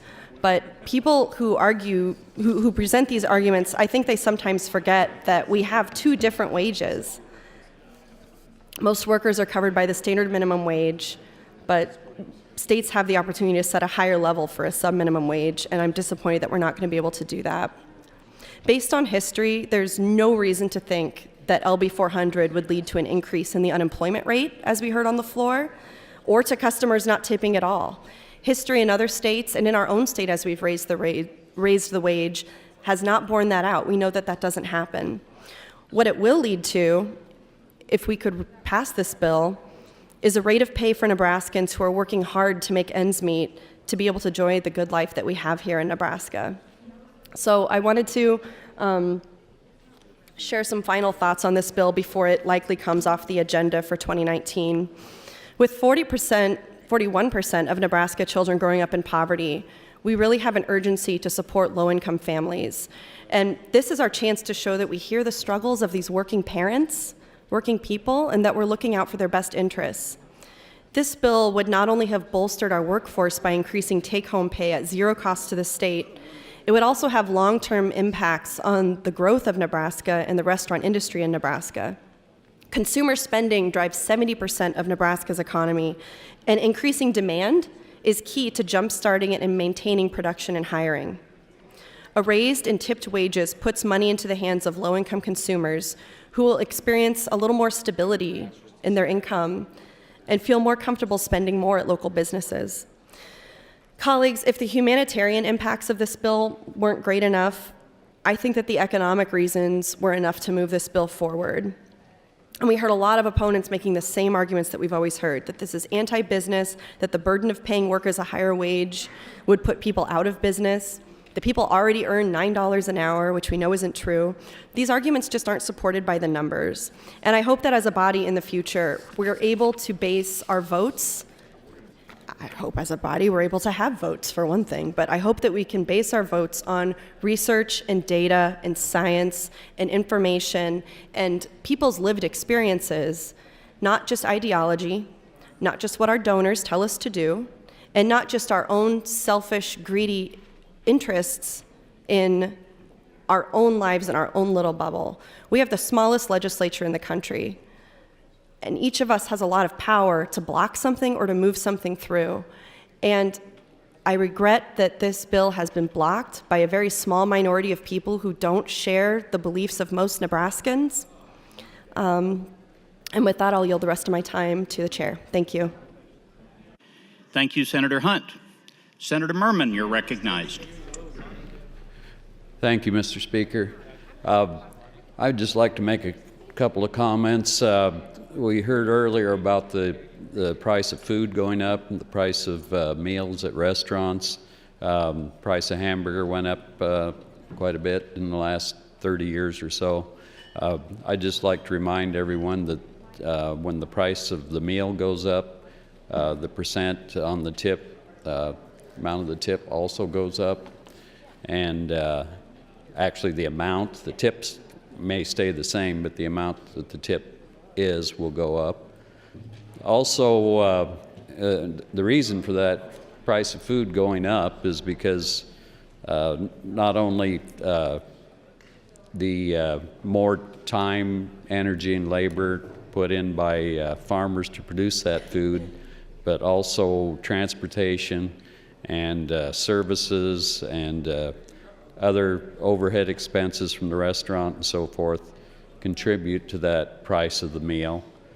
So, and then also I am old enough to remember when tips were the regular tip was 10%. Now the regular tip I think is more like 15% or sometimes even 20%. So those amounts are definitely going up, and I would like to yield the rest of my time to Senator Halloran. Thank you, Senator Merman. Senator Halloran, you're yielded 3 minutes and 25 seconds. Thank you, Senator Merman, for the time. Senator Moorfield says he doesn't know of businesses affected by the minimum wage. Here's a partial list of businesses that closed in 2018, according to the Lincoln Journal-Star. Maybe owners of these businesses should be asked if it affected them. Schlotzsky's, Toys R Us, Oklahoma Joe's, Sears, Wahoo's Fish Tacos, Yonkers, Hickory Road Barbecue, The Gap, Flapjack's American Diner, Mattress Firm, Cowboy Chicken, Beauty Brands, Chocolatier Blue, Rogers Jewelry, Tanner's, 4 Shopco locations, Capriati's Sandwich Shop, Sparta, Rita's, Greta's Gourmet, Shivers, Misty's South, BW3, Perkins, Five Guys Burgers and Fries, Jimmy's Eggs, Nate's Place, H.F. Crave. Now, was it the sole reason they went out of business? Probably not the sole reason they went out of business, but ask these businesses if it contributed to their closing. I did have a brief conversation with Senator Hunt off the microphone, and I appreciate her visiting with me about it. She asked me if I was willing to split some kind of compromise between the 213 and the 450. And my response was I would have to retract everything I've said on the floor, and I can't do that. I believe everything I said is true. And I did counter with the suggestion that maybe we should just outlaw tips.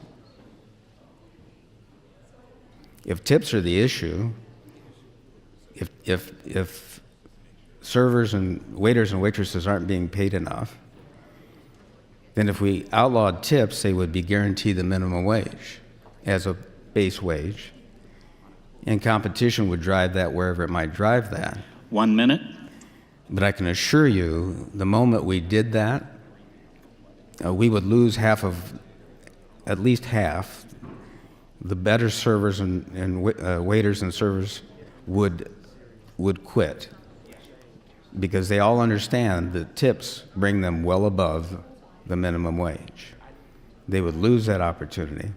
And it's not one I'm serious about. I would not want to take away from them that opportunity to make well above the minimum wage. Thank you, Mr. President. Thank you, Senator Halloran and Senator Merman. Senator Arch, you're recognized.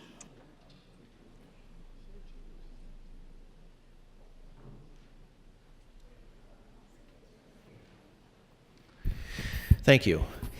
I have been listening very carefully to this debate. I've been in the chamber most of the morning, and there was one thing that stood out to me that concerned me more than anything else.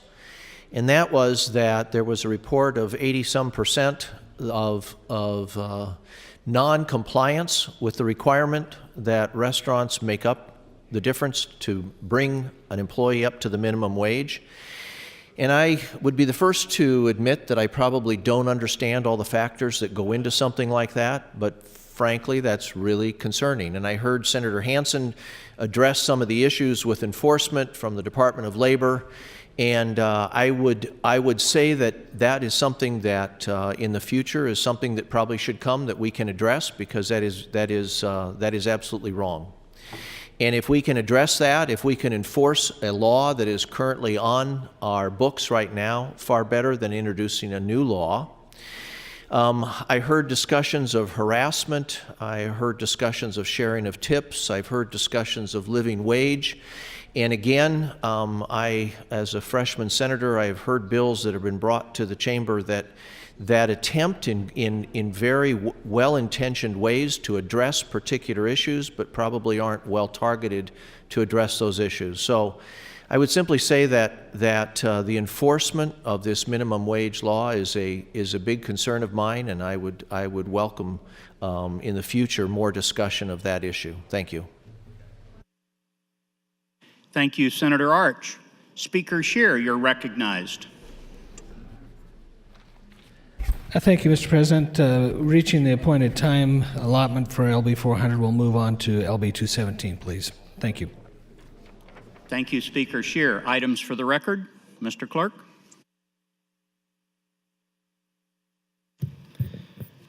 Thank you, Mr. President. The Appropriations Committee gives notice of committee hearings. The Transportation and Telecommunications Committee reports to General File Legislative Bills 698 and 719, both having committee amendments. The Education Committee reports to General File Legislative Bills 180 and 534, some having committee amendments. Amendments to be printed, Senator Dorn to LB 524. That's all I have at this time, Mr. President. Thank you, Mr. Clerk. Mr. Clerk, we'll proceed to General File, LB 217. Legislative Bill 217, introduced by Senator Pansing Brooks, is a bill for an act relating to the Nebraska Wage Payment and Collection Act. Prohibits retaliation against employees for communicating about wages as prescribed, harmonized provisions, and repeals the original section. The bill was read for the first time on January 11th of this year and referred to the Business and Labor Committee. That committee reports the bill to the General File with committee amendments. Senator Pansing Brooks, you are recognized to open on LB 217. Thank you, Mr. President. Members of the body, LB 217 is a bill to help close the pay gap between men and women. The bill specifically protects employees who disclose wages. This bill is modeled after the Workplace Advancement Act, a bill Senator Deb Fischer has introduced in the U.S. Senate, and I passed it out to each of you. In fact, most of the language of LB 217 is verbatim from Senator Fischer's bill. LB 217 is important because women continue to earn considerably less than men for doing the same work. According to the U.S. Census Bureau, American women earn 80% of what their male counterparts make for full-time, year-round work. The pay disparity is even worse in Nebraska, as full-time working Nebraska women earn 77 cents for every dollar earned by men. When the numbers are broken down by race and ethnicity, we see even more pronounced wage gaps. African American women from Nebraska earn 65.5 cents on the dollar. Latina women from Nebraska earn 57.5 cents on the dollar, and Native American women from Nebraska earn 44.7 cents on the dollar compared to male counterparts. 44.7 cents to the dollar. While the pay gap has slowly moved in the right direction, it has been far too slow. Projections from the Institute for Women's Policy research shows Nebraska will not close its wage gap until, okay, think about it in your minds momentarily. When might Nebraska close the wage gap? 2066. If the earnings of men and women change at this current rate. 2066, my friends. Women are almost half the workforce and receive more college and graduate degrees than men. Yet this wage gap persists today. The Institute for Women's Policy Research also conducted a study on the gender wage gap by occupation. It shows that women nationally earn less than men in both the most common occupations for women and the most common occupations for men. For instance, accountants and auditors are among the most common occupations for women, yet they earn 70.6% of what their male counterparts do in these occupations. Women financial managers earn 69.3% of what men do. LB 217 provides that an employer shall not discharge or in any other manner retaliate against any employee because such employee inquired about, discussed, or disclosed comparative compensation information for the purposes of determining whether the employee is whether the employer is compensating any employee in a manner that provides equal pay for equal work. This bill is important because the numbers in lost wages really add up.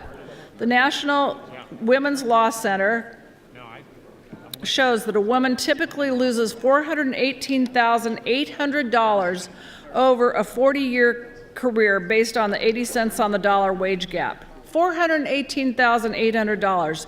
This means a woman has to work an additional 10 years to make what a man makes in 40 years. Clearly, lost wages directly affect the vibrancy of our Nebraska economy.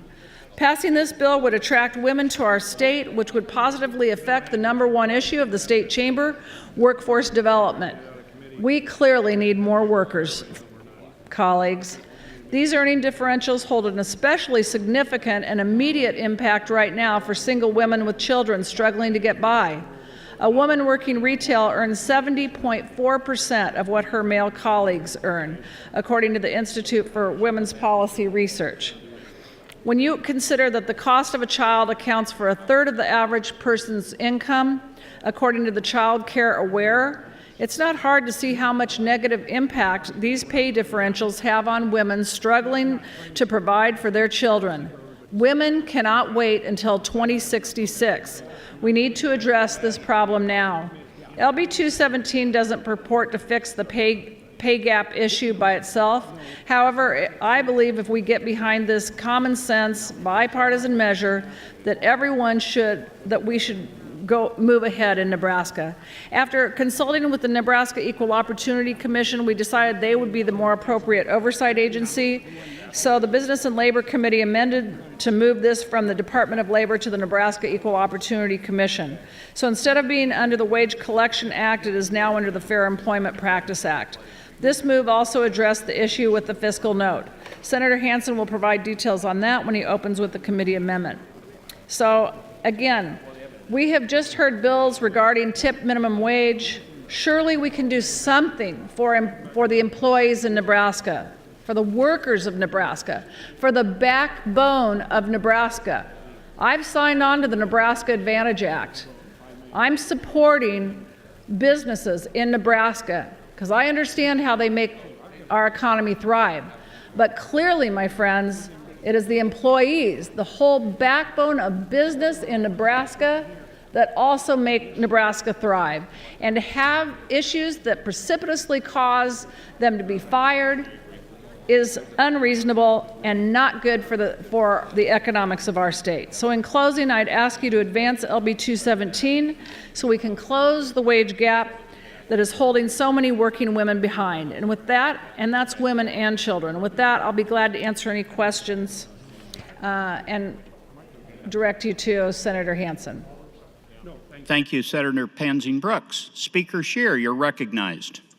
Thank you, Mr. President. Colleagues, I apologize for interrupting, but I wanted to bring you all up to date. The governor's office has arranged for NEMA to give us a briefing on all the weather and the damage and the things that are going along the different parts of the state.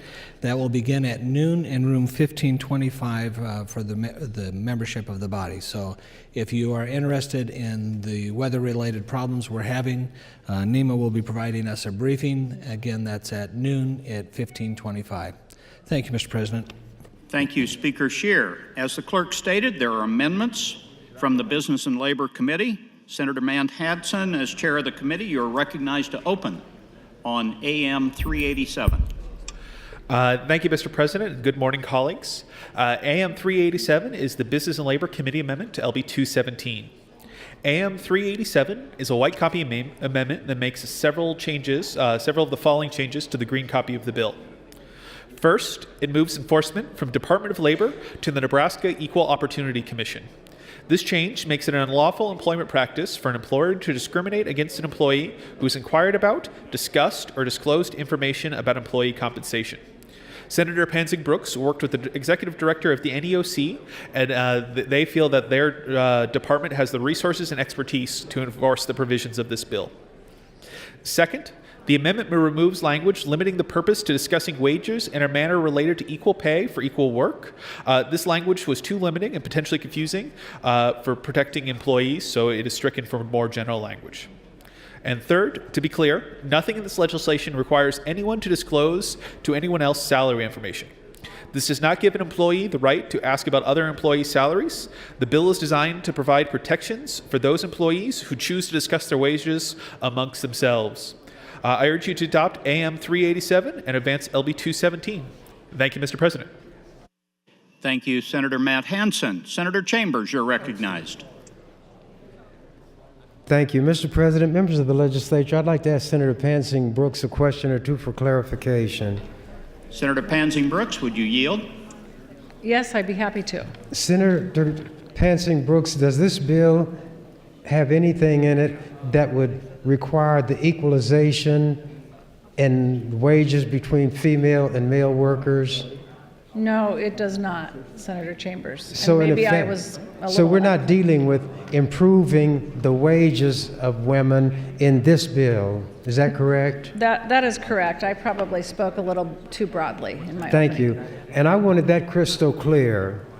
The fact that we have men in here who don't listen when women speak, the fact that we have men in here who don't listen to women speak, and we have men in here who leave the floor when women speak. Look around here. This is why I said women, and I don't mean on this floor, in this state need to open their eyes, wake up, and get involved in politics and send women to this legislature.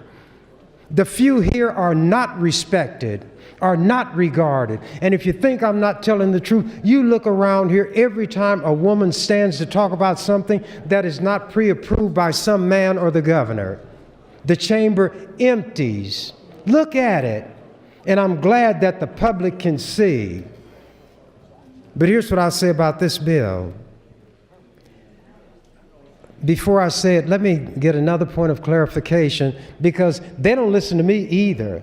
But by me being a man and forceful, then they might pay attention, because they don't know when I'll call their name and call them out. The rapscallions. Oh, all the rapscallions in the world, I apologize, but I didn't lower you to the level of any of the senators in here by giving your honorable name to any of them. But that catches their attention. Senator Pansing Brooks, if you're still near where you can. Senator Pansing Brooks, would you yield again? Oh, she's not on the floor, but here's something that I'm right here. Sorry. Senator Pansing Brooks, this bill would take away, well, just say briefly what it is. I don't want to misstate it. Okay, this bill, goodness. See what they do to you? Wow, lightning. This bill clarifies that somebody cannot be fired for discussing their compensation with another employee. Thank you. Members of the legislature, you can't vote for a bill like this. A person cannot discuss his or her salary without the risk of being fired, and this is America. The flag, liberty and justice for all. God bless America. And people run the risk of being fired. You don't have freedom of speech. You can't discuss your wage. Is it that the company has something to hide? Isn't that what they would be the first ones to say if there was information that they wanted but which was not available to them? You got something to hide. If this bill cannot move,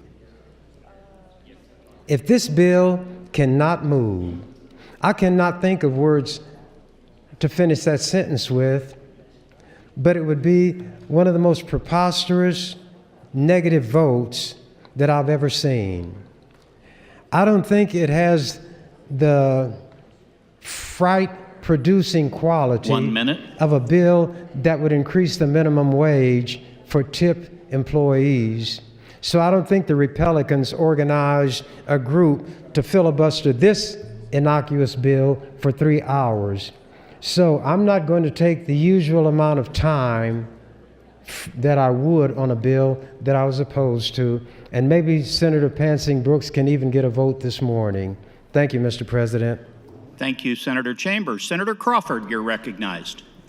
Thank you, Mr. President, and I stand in support of LB 217 and AM 387. This is an important bill just to provide general protection for workers. So while I wholeheartedly support Senator Pansing Brooks' efforts to make sure that we're closing that pay gap, it's an important issue for us to address as a state when women make far less than men in our state as well as across the country. That's a very important aim, and allowing workers to talk to one another about the wages they receive is an important tool for women to use to know if they're receiving less wages so they can know to ask for more. So it is an important protection to allow women to stand up for themselves and find out how they fare compared to their colleagues, and then go and ask for that raise and stand up for themselves. But if they don't know they're making less than other workers, then it's harder for them to make that case. So this makes it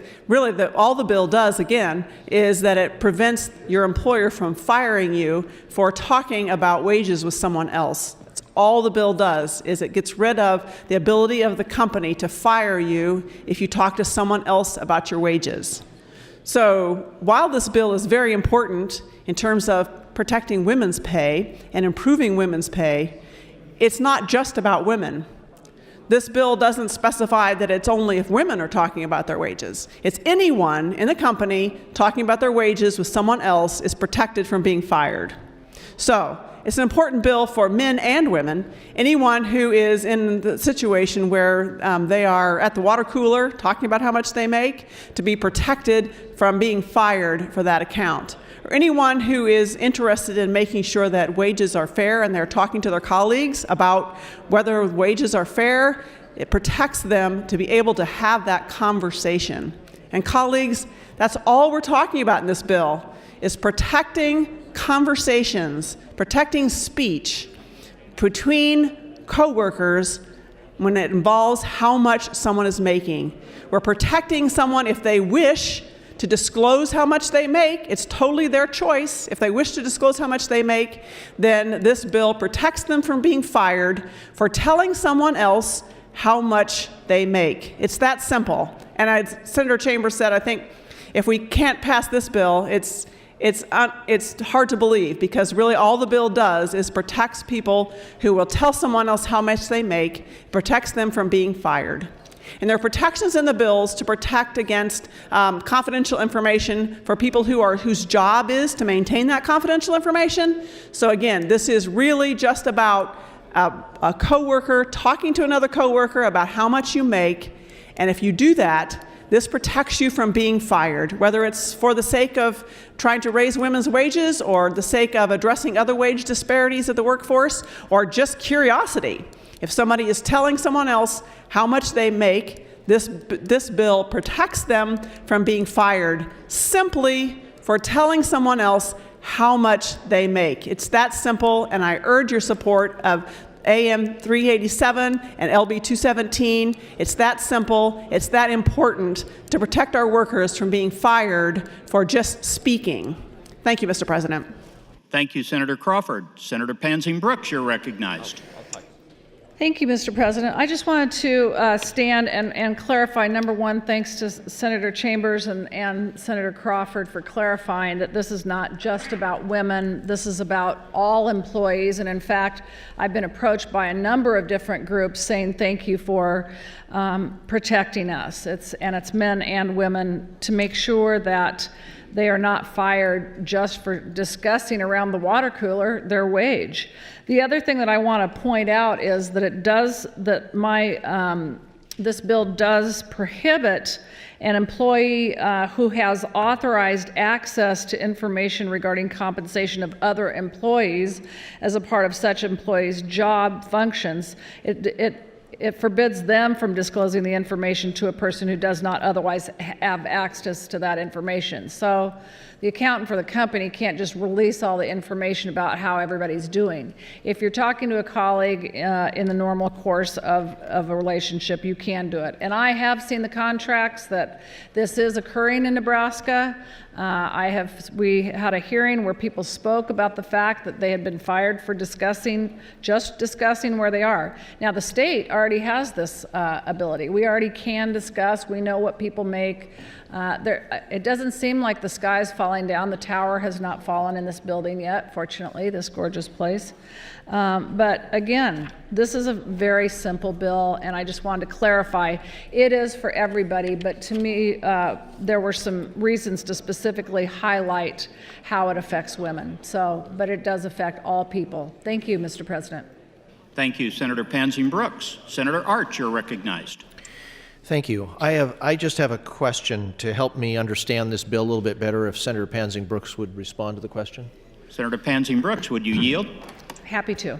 Who, in the amendment that is here regarding those who have access to information, who's being considered there? Is this HR staff or who? Yes, anybody who has multiple pieces of information about multiple people within the company.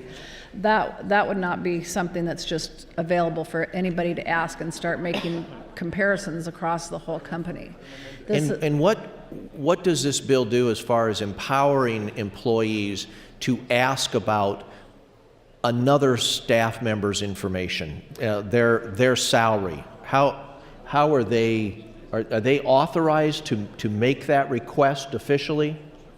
This bill would allow you to say to your colleague, Senator Arch, how much are you making in the legislature right now? Okay, but as far as going to the employer and saying, how much does she make or how much does he make, it does not allow that. No, it's discussing compensation just between colleagues or employees, just somebody over the water cooler and just talking about that. And with the gathering of that information then over the water cooler, then that employee would have the ability to go to the employer and say, I understand that so-and-so is making so much per hour and I'm making less. Why? They have an ability to make a pitch for, if somebody's been there 30 years and somebody brand new is hired with less experience or less capability at a higher amount, they could go to their employer and say, I've been a loyal employee for 30 years. Can you explain to me why this is? And maybe that person will say, well, this new person has technology capabilities that we need significantly. So yes, they do part of your job, but they're doing this extra part. So it just allows communication. So if the employer comes back and says, well, it's for these reasons, it's not a matter of how long you've worked here or seniority or anything, Sure. but there is an issue of performance, there is an issue, whatever Absolutely. it may be, the employer has the right to say. Now, if the employee then says, well, I think you are wrong, and I believe that whatever that explanation is doesn't hold up, and I believe that you are discriminating against me because of those protected classes, what then is the recourse of the employee to that perception? I don't know if there's a process within the company, if there would be an appeal process.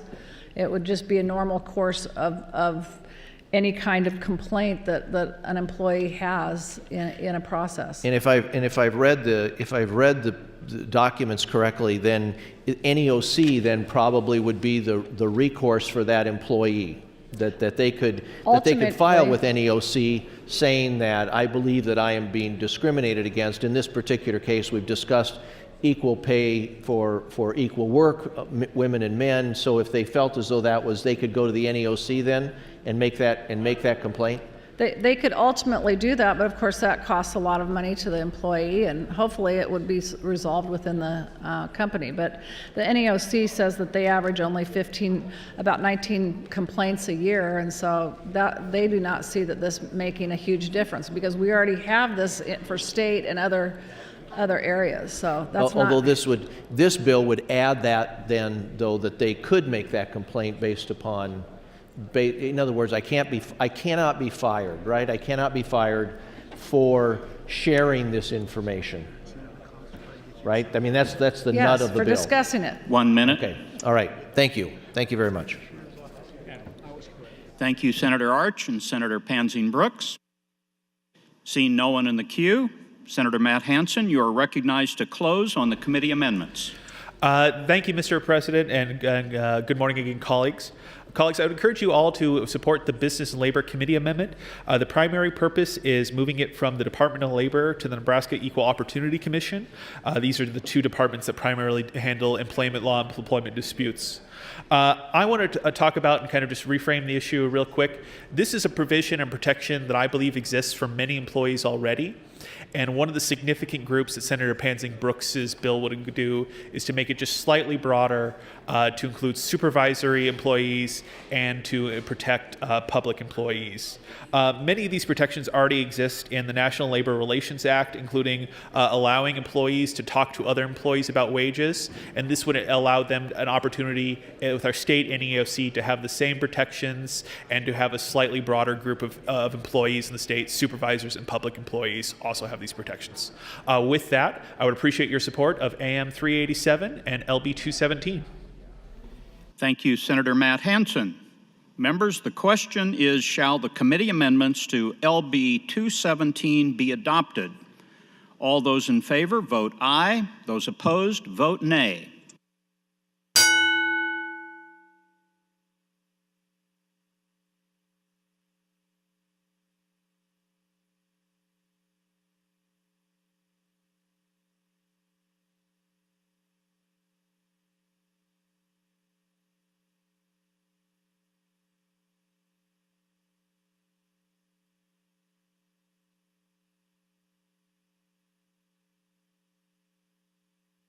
Have you all voted?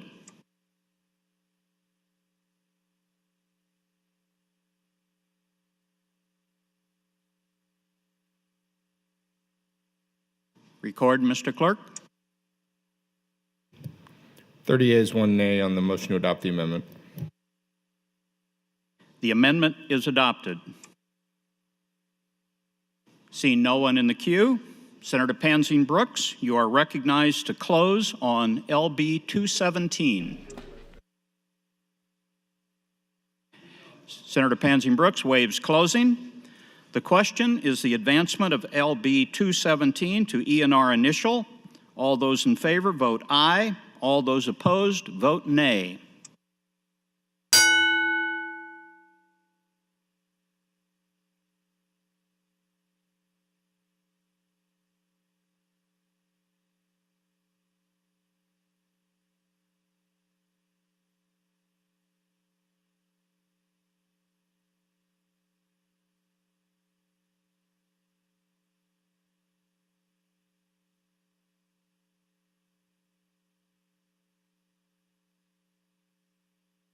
Have all voted?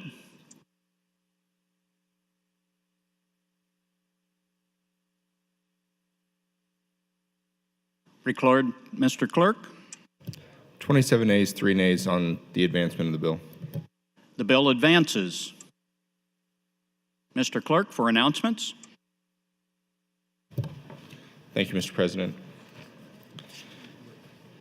Enrollment and Review reports Legislative Bill 590 to select file with enrollment and review amendments. Because of the NEMA briefing, the Exec Board will not meet today and will instead meet in exec session tomorrow, March 15, 2019 at noon. A series of name adds: Senator Geist to LB 15, Senator Blood to LB 217, Senator Hilkeman to LB 327, and Senator Blood to LB 409. Finally, a priority motion. Senator Wayne would move to adjourn until Friday, March 15th at 9:00 a.m. Members, you've heard the motion to adjourn. All those in favor say aye. Opposed, say nay. We are adjourned.